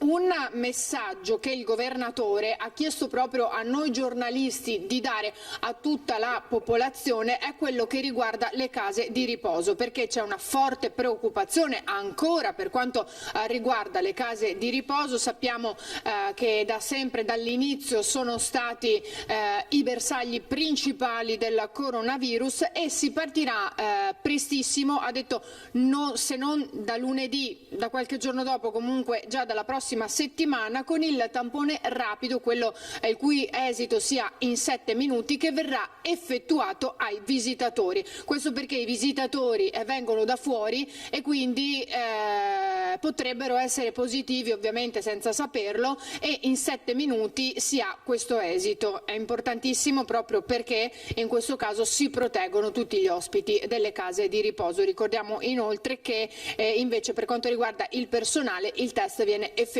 con regolarità ogni 20 giorni, ma è importantissimo tenere alta l'attenzione proprio per quanto riguarda le case di riposo, perché sappiamo, lo ripeto ancora una volta, che sono state colpite duramente proprio agli inizi della pandemia. Il governatore ha detto che alle 18 ci sarà un incontro regioni-governo, ha ribadito che ad oggi non c'è emergenza sanitaria, che però si cercherà di capire più cose prima del DPCM e anche quali saranno i ruoli, i compiti delle regioni, che cosa potranno o non potranno fare. Ha parlato nuovamente della mascherina perché ha detto che è fondamentale che ci sia una linea guida a livello nazionale da parte del governo, parlando di mascherine. Però il governatore ha detto che oggi, anzi ha ricordato che oggi in Veneto c'è un'ordinanza per quanto riguarda le mascherine da utilizzare ovunque al chiuso, mentre all'aperto se ci sono degli assembramenti. Ovvio che se sto passeggiando da solo e non c'è nessuno intorno, la mascherina si può abbassare. Il problema, ha detto, è che non tutti adottano, non tutti rispettano questa regola, per cui è in quel caso che si viene a creare il problema. Ha fatto l'esempio: se si ha una malattia e si deve prendere una pastiglia ogni giorno per non morire, uno lo fa. La stessa cosa va fatta con la mascherina. Visto che la mascherina ci tutela e ci protegge, va indossata sempre in tutti i luoghi al chiuso e poi all'aperto dove si verificano assembramenti. È una questione di sopravvivenza. Dunque ha ribadito ancora una volta il concetto, ha detto che ormai ci siamo tutti abituati e che quindi non c'è motivo di non doverla usare. Per quanto riguarda invece orari di chiusura o meno, ha detto che ha ribadito il suo no, anche perché si tratterebbe di un mini lockdown e andrebbe a colpire ancora dei settori che stanno cercando comunque di rialzarsi dopo le chiusure dei mesi scorsi, e in questo caso sarebbe la mazzata finale. Per cui al momento il governatore ha ribadito il suo no. Ha detto che si parlerà, che oggi parliamo comunque di misure ma senza parametri, che i parametri sono fondamentali, anche se, ironia della sorte, i parametri che si possono avere in determinate zone piuttosto che in altre è perché magari vengono processati tanti tamponi e quindi i numeri sono più alti. Di questo se ne è parlato più e più volte rispetto magari a regioni che ne effettuano molti di meno, e quindi sono parametri che vanno presi in considerazione anche al numero di tamponi che vengono processati. Questo è stato ripetuto tantissime volte nel corso dei mesi, però sembra che ancora a volte non si capisca, o forse, come a volte fa intendere il Presidente, si faccia finta di non capirlo, volendo poi attribuire a determinate zone dei numeri elevati solamente perché magari in rapporto sono stati effettuati tanti tamponi. Ultimo punto importante che è stato toccato per quanto riguarda i vaccini. Ha detto sono pronti, non sono obbligatori ma sono caldamente consigliati, e lo sono soprattutto per le fasce più a rischio, quindi gli over 60, gli immunodepressi e coloro che sono maggiormente a rischio di contrarre il virus. Dunque, Cristian, questi sono in sintesi i punti fondamentali toccati oggi dal Presidente Zaia durante il punto stampa odierno qui nella sede della Protezione Civile di Marghera. Non ci resta che attendere l'esito della videoconferenza che si svolgerà oggi alle 18 tra Regioni e Governo, per capire che cosa ne emergerà e anche quali saranno le eventuali novità. Se non ci sono altre domande, io restituisco la linea allo studio. Ilaria, ti ringrazio, grazie davvero, grazie a te e a Sandro Ponchio per tutti i dettagli. Ovviamente l'appuntamento è a partire dalle 18:30 nel corso dei nostri telegiornali. Grazie Ilaria, buon lavoro. Noi adesso ci fermiamo per un attimo, ritorniamo in studio con i nostri ospiti per parlare appunto del blocco dei licenziamenti. Prima ho detto un'imprecisione, per non dire una fesseria. L'appuntamento con il documentario sul Vajont è venerdì sera in prima serata. Prima ho parlato di domani e in realtà è venerdì. Me ne scuso, ovviamente questo è il nostro documentario dedicato alla tragedia bellunese, Vajont, l'eco del fango, documentario curato da Ferdinando Avarino. Adesso per noi c'è la pubblicità, dopo ritorniamo in studio con i nostri ospiti.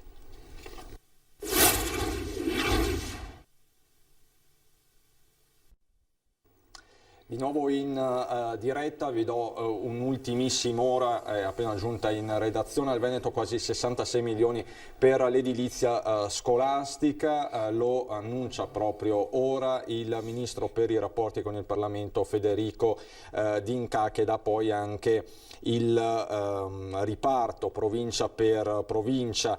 Belluno 3 milioni e 400 mila, quasi 13 a Padova, 5 milioni a Rovigo, Treviso poco più di 13 milioni, Venezia quasi 10 milioni, Verona 9 milioni, Vicenza 12 milioni, ma tutti i dettagli nel corso dei nostri telegiornali. Parliamo di blocco dei licenziamenti, la famigerata, famosa moratoria, con i nostri due ospiti, rappresentanti dell'ufficio vertenze legali della CGIL, ma c'è già una telefonata in linea. Pronto, chi parla? Sì, pronto? Buongiorno. Buongiorno signora. Sì, buongiorno. Sì, volevo chiedere... Con chi parlo e da dove chiama, signora, posso chiederle? Sì, Antonella di Venezia. Prego, Antonella. Sì, dunque volevo chiedere, io sono in cassa integrazione, la mia azienda non può licenziarmi naturalmente perché c'è il blocco, però ha intenzione che, finito il blocco, di licenziarmi. Volevo sapere, io termino la cassa integrazione a metà dicembre, se verrà prorogato il blocco, io come cosa ci sarà, cosa succederà, diciamo, se finisco la cassa integrazione? In che settore, signora, può dirci in che settore lavora? Manifattura, commercio? È un studio servizi, ecco, diciamo così. Ok. Studio commercialista.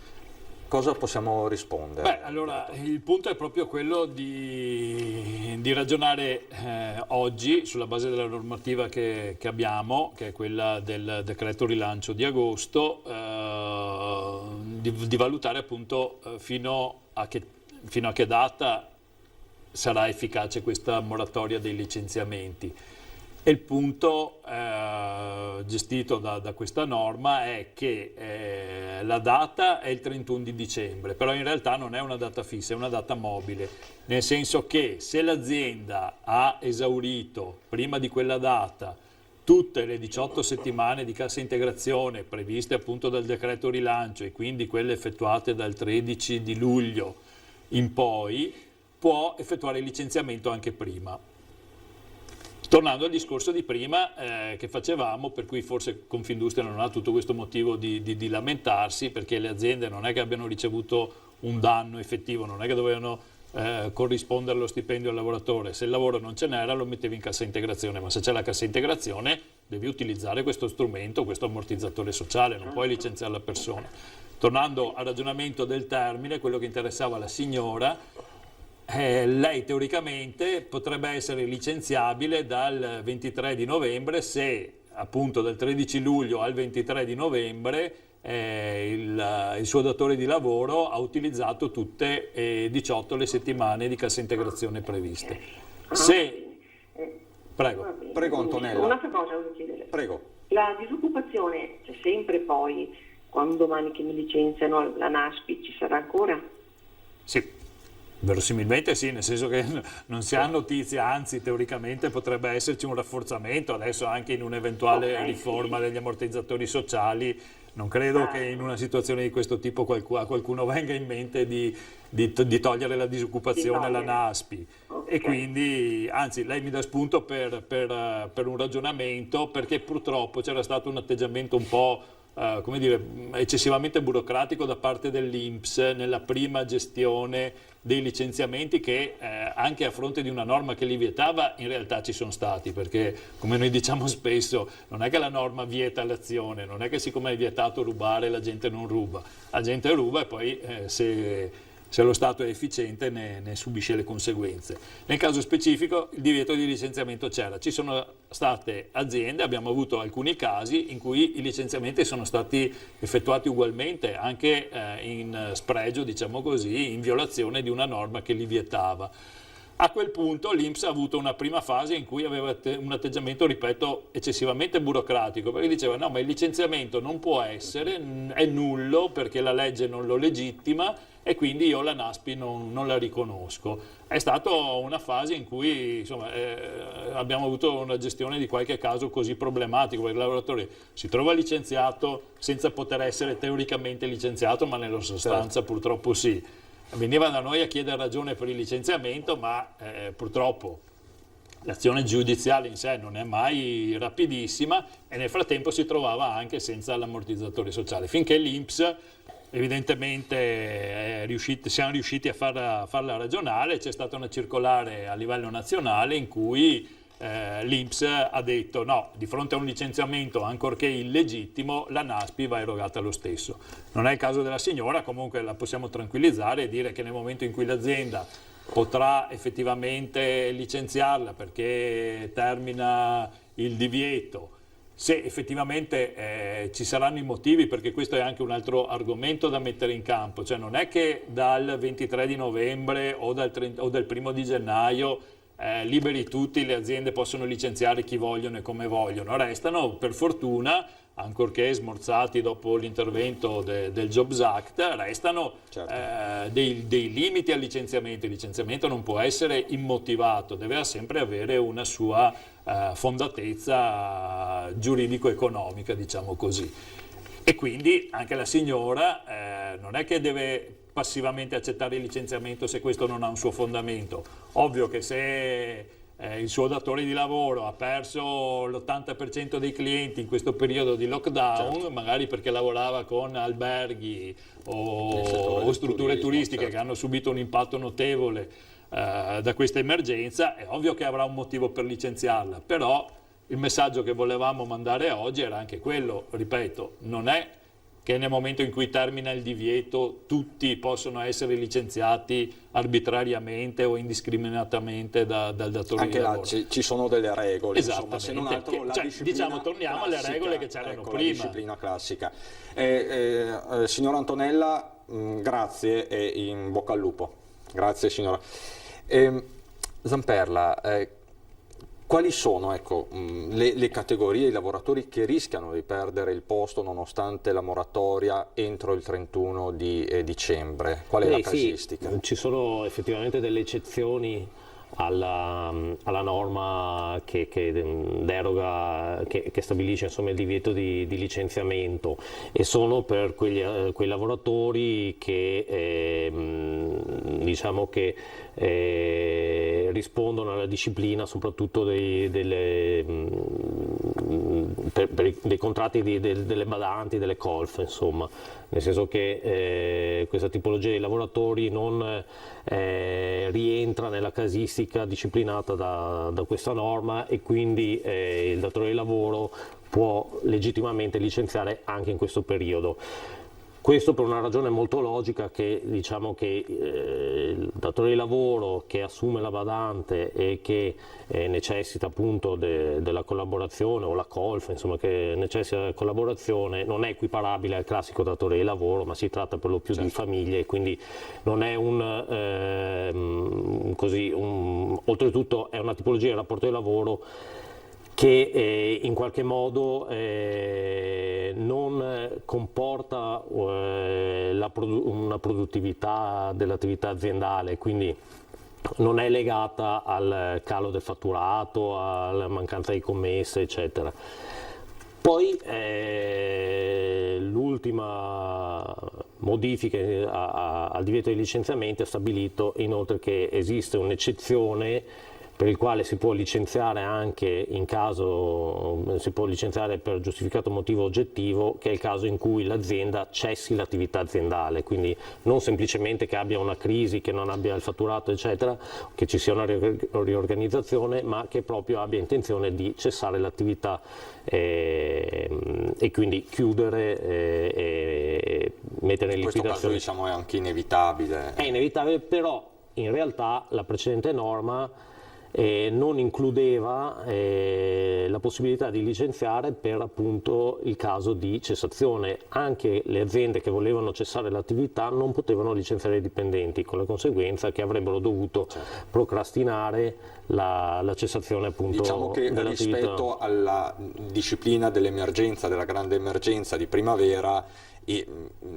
con il decreto agosto si sono un attimo si è aggiustato un po' il tiro, diciamo così. Quei casi che poi erano emersi come un po' contraddittori ci si è messo mano. Ad esempio anche il caso del fallimento era uno in cui la norma prima non diceva niente e quindi, essendoci un divieto generale, anche se l'azienda falliva non avrebbe potuto licenziare. Adesso, come giustamente hai detto, il legislatore ha aggiustato un po' il tiro e prevede la possibilità di licenziare nel caso di cessazione dell'attività, appunto, e nel caso di fallimento dell'azienda, però qualora non ci sia prosecuzione dell'attività, perché anche l'azienda fallita, parliamo normalmente di grosse aziende, può essere che continuino l'attività, nel senso che il fallimento non è che di per sé significhi chiusura dell'azienda, la maggior parte delle volte sì, ma ripeto, alcune volte no. Alcune volte il curatore fallimentare, che è normalmente un commercialista, un avvocato nominato dal tribunale, si prende la briga perché l'attività di per sé non è così cioè, come dire, ha ancora dei margini di utilizzo, di economicità, e decide di proseguire l'attività dell'azienda. Se il curatore prosegue in questa strada non può licenziare. Se invece il curatore di un'azienda fallita decide di chiudere effettivamente anche l'attività e non c'è un proseguio della stessa, può procedere con i licenziamenti. Questi sono principalmente i casi in cui appunto può intervenire il licenziamento. Rimane forse il caso del licenziamento durante il periodo di prova, ma insomma... Sì, poi ci sono quelli che sono un po' esclusi da questo ambito perché non sono collegati a una motivazione economica, cioè quello che il legislatore ha voluto impedire è proprio di chiudere un rapporto di lavoro perché l'aspetto economico non regge. Dice no, vediamolo più avanti, per il momento ti do la cassa integrazione, cristallizziamo tutti gli altri che non rientrano in questo caso e sono ad esempio i licenziamenti per giusta causa. Sì, perché a volte succede che si confondano le due cose, quindi il licenziamento economico con il licenziamento per giusta causa, il cosiddetto licenziamento disciplinare, e molti che resta esattamente come era prima. Infatti molti lavoratori vengono da noi chiedendoci: ma come, mi hanno licenziato, ma io so che c'è il blocco del licenziamento. A domanda si scopre che è un licenziamento disciplinare. Il licenziamento disciplinare rimane uguale come era prima, quindi sostanzialmente se effettivamente c'è un comportamento illegittimo da parte del lavoratore, il datore di lavoro è assolutamente legittimato a licenziare. Questo non vuol dire che i lavoratori non debbano comunque fare una verifica, perché dopo bisogna nel merito appunto appurare che il licenziamento sia legittimo, ma per quanto riguarda le normative che non sono quelle emergenziali appunto, ma sono quelle insomma della disciplina. Questa è una precisazione. Come ad esempio un altro che mi viene in mente è quello per superamento del periodo di comporto. Se il contratto prevede un diritto di conservazione del posto di lavoro per un anno e io faccio una malattia che supera, anche se mi trovo in questa fase a superarla, la norma non è che vieta il licenziamento, perché come dicevamo prima, non è collegato alla situazione economica emergenziale nazionale, è collegato a una motivazione del tutto estranea a questo aspetto, che è quella appunto di aver fatto una malattia più lunga di quella che permette la conservazione del posto di lavoro. Anche questa precisazione è utile. C'è un'altra telefonata in linea, pronto, chi parla? Sì, pronto, sono Gabriele da Mazzola. Volevo fare una domanda.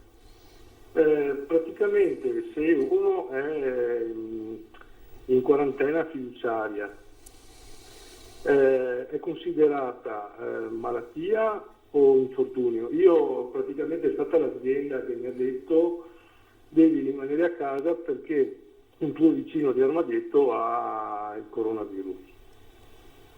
Il tuo vicino di Armadetto? Sì, ho capito bene. No, la quarantena viene assimilata alla malattia, non all'infortunio. L'infortunio può essere considerato tale nel caso in cui ci sia un contagio che si riesce in qualche maniera a ricollegare all'ambiente di lavoro, nel senso che effettivamente io sono in quarantena per il fatto che... Sì, però è in quarantena, la quarantena è prevista come, ripeto, malattia.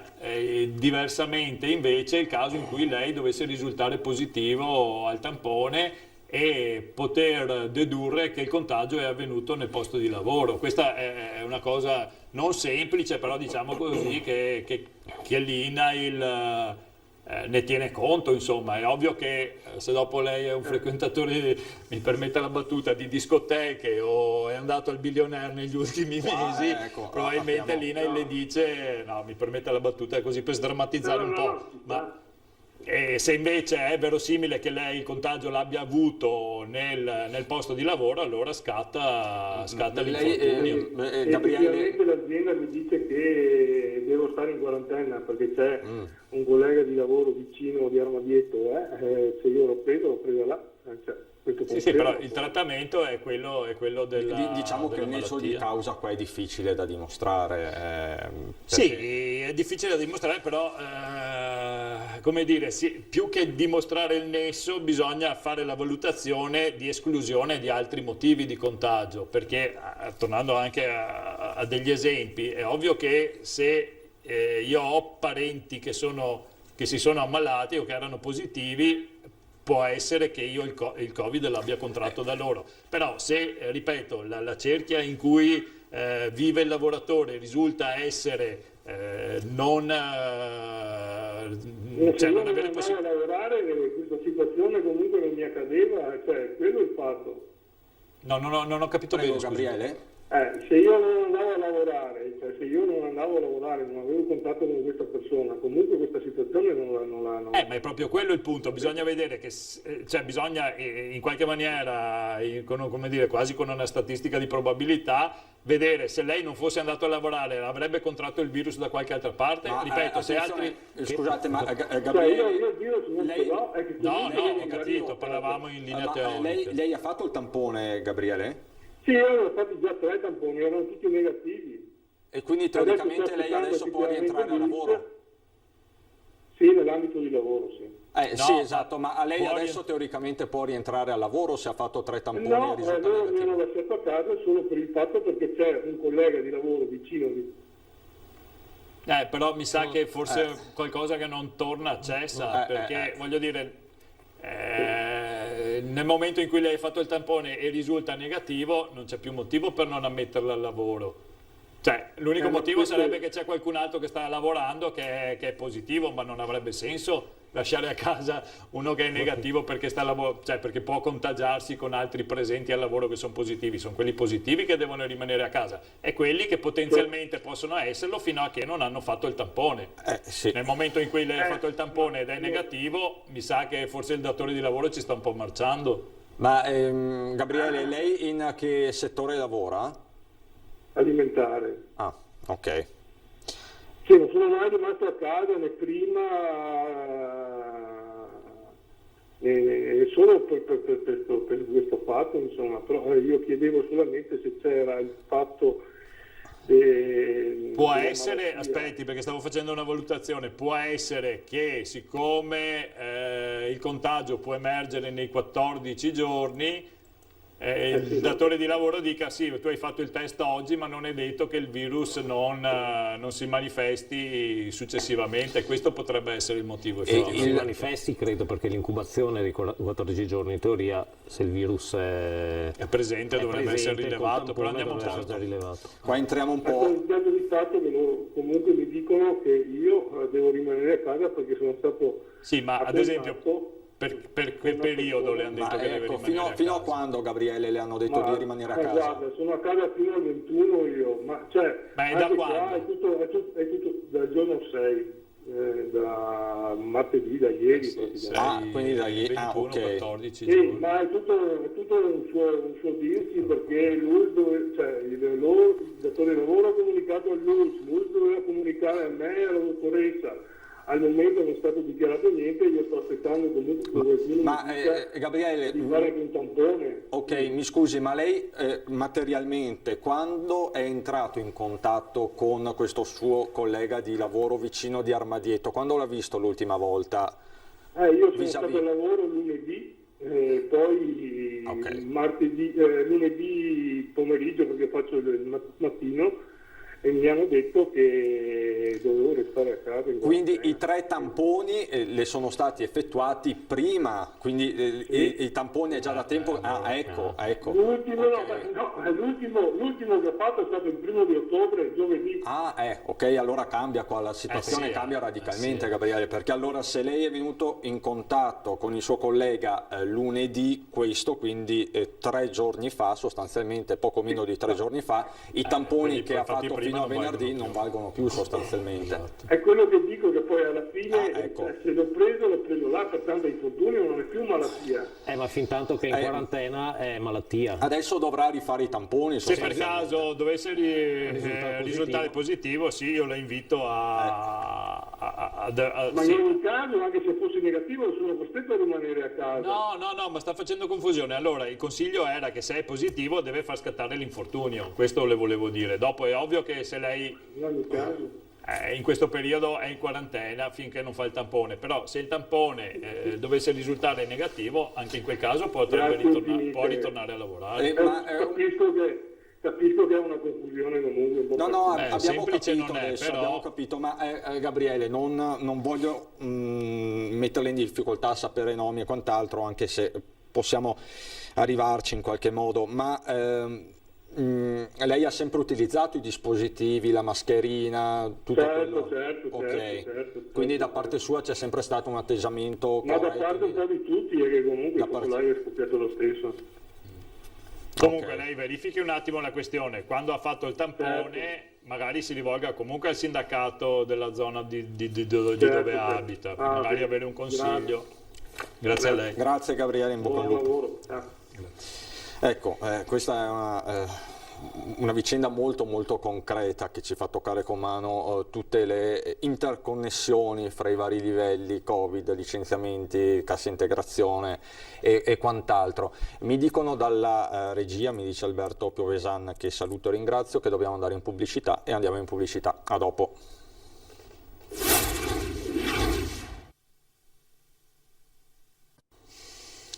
Di nuovo in diretta con i nostri 2 ospiti, Antonio Ventura e Fabio Zamperla dell'ufficio vertenze legali della CGIL di Treviso. Stiamo parlando di blocco dei licenziamenti, un tema di vostro assoluto interesse, come ci hanno dimostrato anche le telefonate che appunto avete fatto. Ma c'è un altro tema, nel senso che c'è la moratoria dei licenziamenti, c'è una situazione di fatto cristallizzata dal punto di vista diciamo così economico occupazionale, cristallizzata o congelata, ecco, possiamo utilizzare anche questo termine. Quando questo congelamento finirà? Che cosa succederà? Che cosa possiamo ipotizzare? Quale scenario, Ventura? Purtroppo lo scenario non sarà dei più rosei, nel senso che è ovvio che l'impatto dal punto di vista economico e di conseguenza occupazionale di questa pandemia prima o poi si farà sentire. Come hai detto tu prima, la situazione è doppata adesso perché c'è l'intervento appunto statale notevole, perché insomma un intervento così massiccio di ammortizzatori sociali credo che non si sia mai visto, e ha permesso appunto di congelare la situazione. Io dico che siamo in una bolla, quasi in una bolla spazio-temporale di sospensione totale di qualsiasi appunto causa-effetto, nel senso che la causa ce l'abbiamo, è la pandemia, gli effetti in qualche maniera li abbiamo ammortizzati, li abbiamo sospesi per quanto riguarda i licenziamenti, e si arriva al momento in cui questa sospensione non ci sarà più, e lo scenario sicuramente non sarà roseo, al netto del fatto che molte aziende sono riuscite comunque a venirne fuori in maniera positiva, molte addirittura hanno avuto, ovviamente adesso senza banalizzare, però chi faceva mascherine sicuramente non si aspettava, o tante altre che hanno avuto la capacità di riciclarsi. Fabbriche che erano in cassa integrazione. Sì, per assurdo, sì. Ieri ascoltavo la radio di un'azienda della carta della zona di Lucca che si è riciclata si è attrezzata, riconvertita per fare mascherine biodegradabili, quindi mascherine di carta, di tessuto, per dire una cosa, magari un'idea semplice che però permette a un'azienda di riconvertirsi e di sopravvivere in questa situazione anche con un occhio all'ambiente, perché poi uno degli elementi purtroppo negativi, uno degli altri elementi negativi è stato il boom, come dire, di usa e getta in varie cose, le mascherine, ma anche tutte quelle cose che ci eravamo, come dire, messi d'impegno ad eliminare, la plastica usa e getta, eccetera, eccetera, in questo anno purtroppo sono tornate ad avere un boom di utilizzo. Alla faccia della tanto decantata sostenibilità. Sì, esatto, diciamo, ovviamente però, un utilizzo motivato e anche giustificato, però voglio dire, se no poi ci ritroviamo sempre a perseguire due strade divergenti, a voler perseguire due strade divergenti, cosa che è impossibile, cioè o si sceglie di andare da una parte o si va dall'altra, quindi magari un occhio all'aspetto ecologico va sempre mantenuto. Tornando al discorso licenziamenti, tanti come la signora, che mi sembrava già conscia di quello che sarà il suo futuro, giustamente si interessava della disoccupazione, e gran parte, purtroppo, molti dei lavoratori che verranno licenziati dovranno utilizzare questo ammortizzatore ulteriore. Lo spunto che volevo dare oggi su una trasmissione che così ascoltata era di comunque andare a verificare, non accettare passivamente il licenziamento, nel senso che purtroppo, come abbiamo avuto modo di riscontrare nella fase della crisi economica dal 2008 in poi, in queste situazioni molte volte il datore di lavoro cerca di far passare dei licenziamenti che magari hanno tutt'altra motivazione che non quella economica. E quindi, ripeto, non accettare passivamente il licenziamento che verrà eventualmente comminato, ma fare una valutazione concreta di quella che è la situazione aziendale. E come dicevo prima, non è che poi si potrà licenziare liberamente, si potrà licenziare se l'azienda ha le motivazioni economico-organizzative che permettono di farlo. Questo va assolutamente ribadito. Sì, perché poi si passa da un estremo all'altro. Oggi non si può licenziare nessuno e sembra che da domani si possano licenziare tutti. Non è così. Da domani ritorneranno le vecchie regole, che erano quelle per cui se un'azienda è in crisi, non ha fatturato o si riorganizza, cambio il macchinario e dove prima lavoravano in 3 adesso me ne basta uno, è ovvio che gli altri 2, se non ho possibilità di ricollocarli, li licenzierò. Queste norme valevano prima e varranno anche dopo. Molto probabilmente ci sarà un problema economico generale, probabilmente più grave di quello che è la situazione ante-Covid, quindi è verosimile che alcuni licenziamenti saranno più legittimi, o comunque saranno legittimi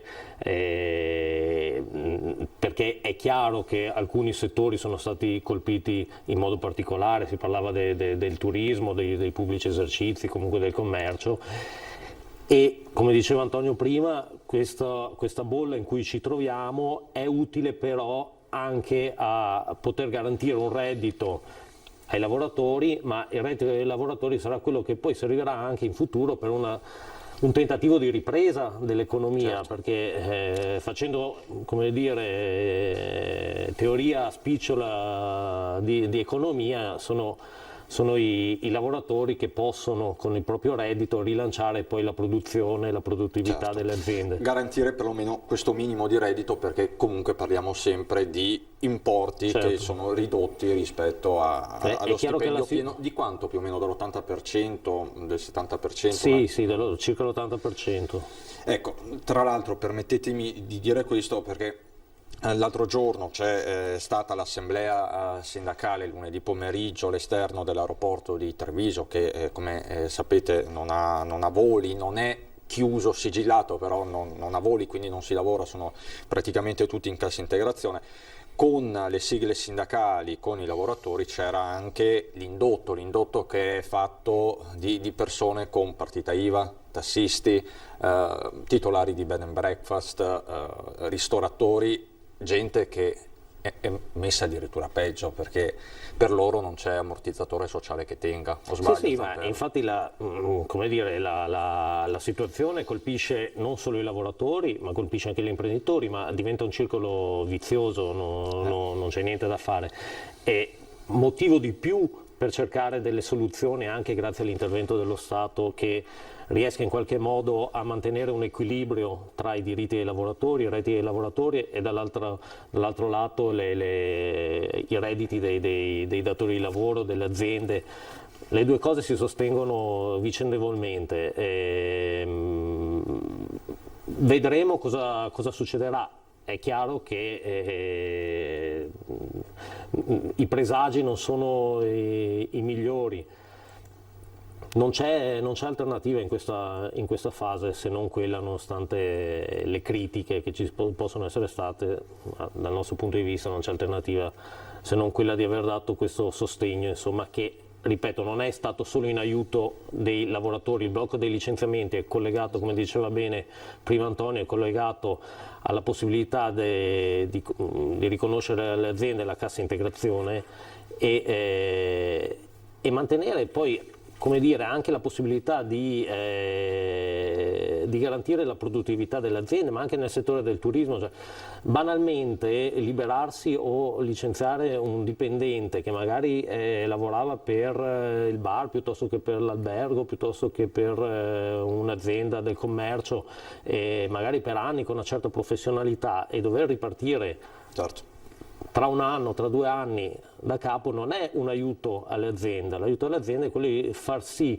in tutti i modi possibili di sostenere il lavoratore con la sua professionalità e col suo stipendio anche, perché lo stipendio del dipendente che lavora per l'albergo poi servirà per spendere in altri settori, quindi rilanciare in qualche modo l'economia. Da qui si parte e solo tanto da qui si può ripartire.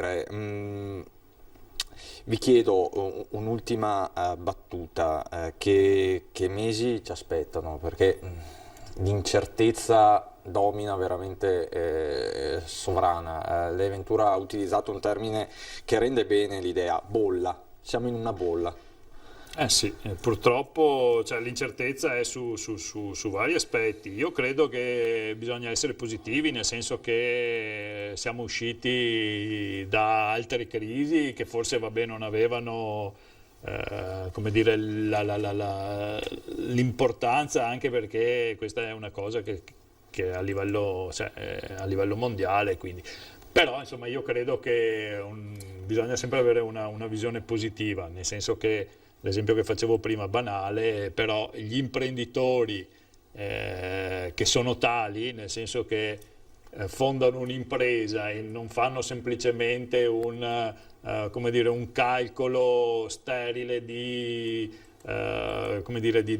mezzi di produzione, tra cui far rientrare anche il costo del lavoro e cercare di avere un guadagno su questi, quindi quelli che io definisco, permettetemi il termine, dei veri imprenditori, secondo me in qualche maniera ne verranno fuori. Come diceva Fabio, purtroppo la nostra non è un'economia che è basata, che è strettamente intersecata in tantissimi modi, banalizzando. Se i lavoratori non guadagnano non vanno a spendere, e se non spendono non ci sono aziende che incassano, e quindi siamo nella giostra. E quindi esatto, però ripeto, senza voler mettersi a fare previsioni, però insomma in qualche maniera è una situazione che dovremmo affrontare. Secondo me, se la affrontiamo con uno spirito positivo, e credo che il sindacato abbia tutto sommato sempre avuto questa ottica, nel senso che nonostante tante critiche io vedo che la CGIL si è sempre resa disponibile a dei colloqui e a fare delle valutazioni anche non trincerandosi dietro gli interessi gretti di chi rappresentiamo, non gretti perché siano gretti gli interessi, ma in maniera cioè non esasperando la tutela degli interessi di chi rappresentiamo, cosa che potremmo benissimo fare, ma abbiamo sempre avuto un'ottica di valutazione del bene, io credo comune, se mi sia permesso di dire, cioè che va anche al di là della semplice valutazione di cosa conviene, esatto, bravo, di parte. Ventura, grazie ad Antonio Ventura, direttore dell'ufficio vertenze legali della CGIL, e a Fabio Zamperla, sempre dell'ufficio vertenze legali della CGIL. Abbiamo fatto il punto su un tema fondamentale che riguarda migliaia di lavoratori in tutto il Veneto. Siamo alle battute conclusive, vi sintetizzo quanto è emerso finora. Sono emerse tante cose. Partiamo dai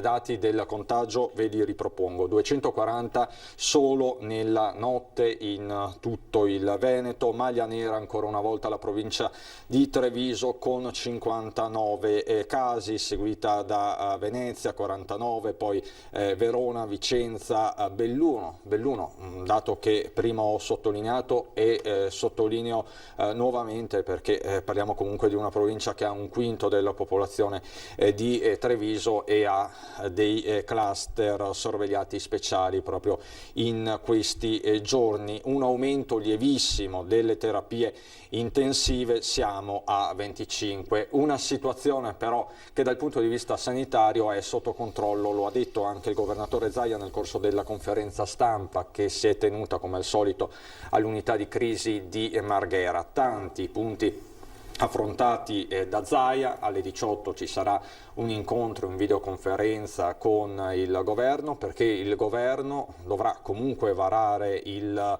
DPCM che è stato più volte annunciato, doveva essere già adottato lunedì sera, poi ci sono stati vari rinvii, anche dei passi falsi come quello di ieri alla Camera dei Deputati, che in qualche modo è stato superato questa mattina, perché questa mattina è stato dato il via libera alla risoluzione del ministro Speranza e quindi alla dichiarazione di stato di emergenza fino al 31 gennaio. Nelle prossime ore dovrebbe entrare comunque in vigore l'obbligo della mascherina all'aperto, comunque la necessità di portare sempre con sé la mascherina, non solo nei luoghi chiusi, ovviamente questo già è in funzione, ma anche all'aperto. Ovviamente ci sono delle eccezioni. Zaia ha in qualche modo sottolineato il fatto che per i veneti cambia poco rispetto a quello che già sta succedendo. Certo, chi verrà individuato, beccato senza mascherina nei luoghi all'aperto, perlomeno con addosso la mascherina in luogo isolato, rischia grosso, sanzioni fino a 3.000 euro, e questo è un dato assolutamente da sottolineare. Cosa vedremo nel corso dei nostri telegiornali? Nel corso dei nostri telegiornali ritorneremo anche su un tema politico importantissimo, perché ieri sera di fatto è cambiata la geografia politica del Consiglio regionale del Veneto dopo la proclamazione da parte della Corte d'Appello, che ha reintrodotto i 5 Stelle, quindi ritorna in Consiglio regionale Erika Baldin, anche se la Lega ha pronto un nuovo controricorso, quindi la battaglia probabilmente non è finita. Quanto questo inciderà anche sugli equilibri della giunta che verrà lo staremo a vedere. C'è poi un altro caso che è stato sollevato ieri sera da Ring con Ferdinando Avarino, degli errori nella comunicazione dei dati alla Corte d'Appello da parte dei collegi padovani. C'è un caso in piedi, anche su questo torneremo questa sera, quindi i temi sono veramente tantissimi.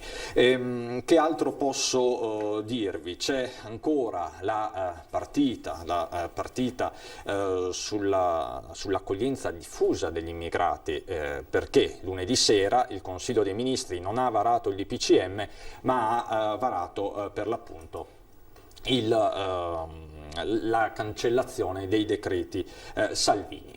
Quindi tanta carne al fuoco. Vi ricordo in ultima battuta il Vajont, il documentario sul Vajont, che venerdì sera andrà in diretta in prima serata su Antenna 3, curato dal nostro vice direttore Ferdinando Avarino, l'eco del fango, insieme ad Avarino anche Fabio Verin, un racconto drammatico, ovviamente toccante, attraverso testimonianze, ricostruzioni e ricordi di un evento che nessuno può e vuole dimenticare.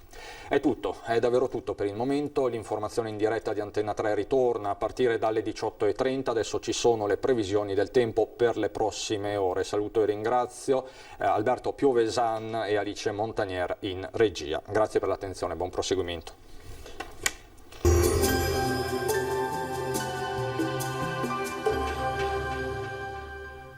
Società Agricola Torresan. Dai nostri animali nati e allevati nel cuore del Montello produciamo solo carni e salumi genuini. Nuova apertura a Ponzano Veneto. Benvenuti al meteo. Situazione in prevalenza buona, anche se una perturbazione in transito al centro-sud causerà qualche nota instabile anche al nord-est. Nel dettaglio sul Veneto, la giornata di mercoledì 7 ottobre vedrà un'alternanza di nuvole e rasserenamenti. Al pomeriggio saranno possibili delle piogge sui rilievi, localmente fin sulle pianure, ma entro la sera la situazione tenderà a ristabilirsi. Temperature ancora stazionarie, minime tra gli 8 e i 13 gradi, massime invece tra i 18 e i 22 gradi all'incirca. Ci spostiamo ora sul Friuli Venezia Giulia, qui invece avremo qualche rovescio in più, specie nella prima parte di giornata, poi generale miglioramento. Temperature minime fino a 13 gradi, massime invece sui 19-20 gradi.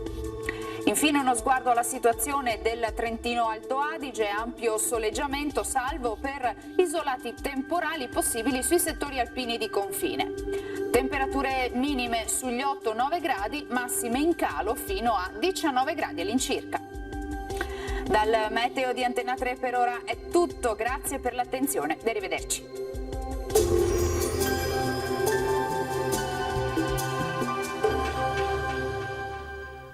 Società Agricola Torresan. Dai nostri animali nati e allevati nel cuore del Montello produciamo solo carni e salumi genuini. Nuova apertura a Ponzano Veneto.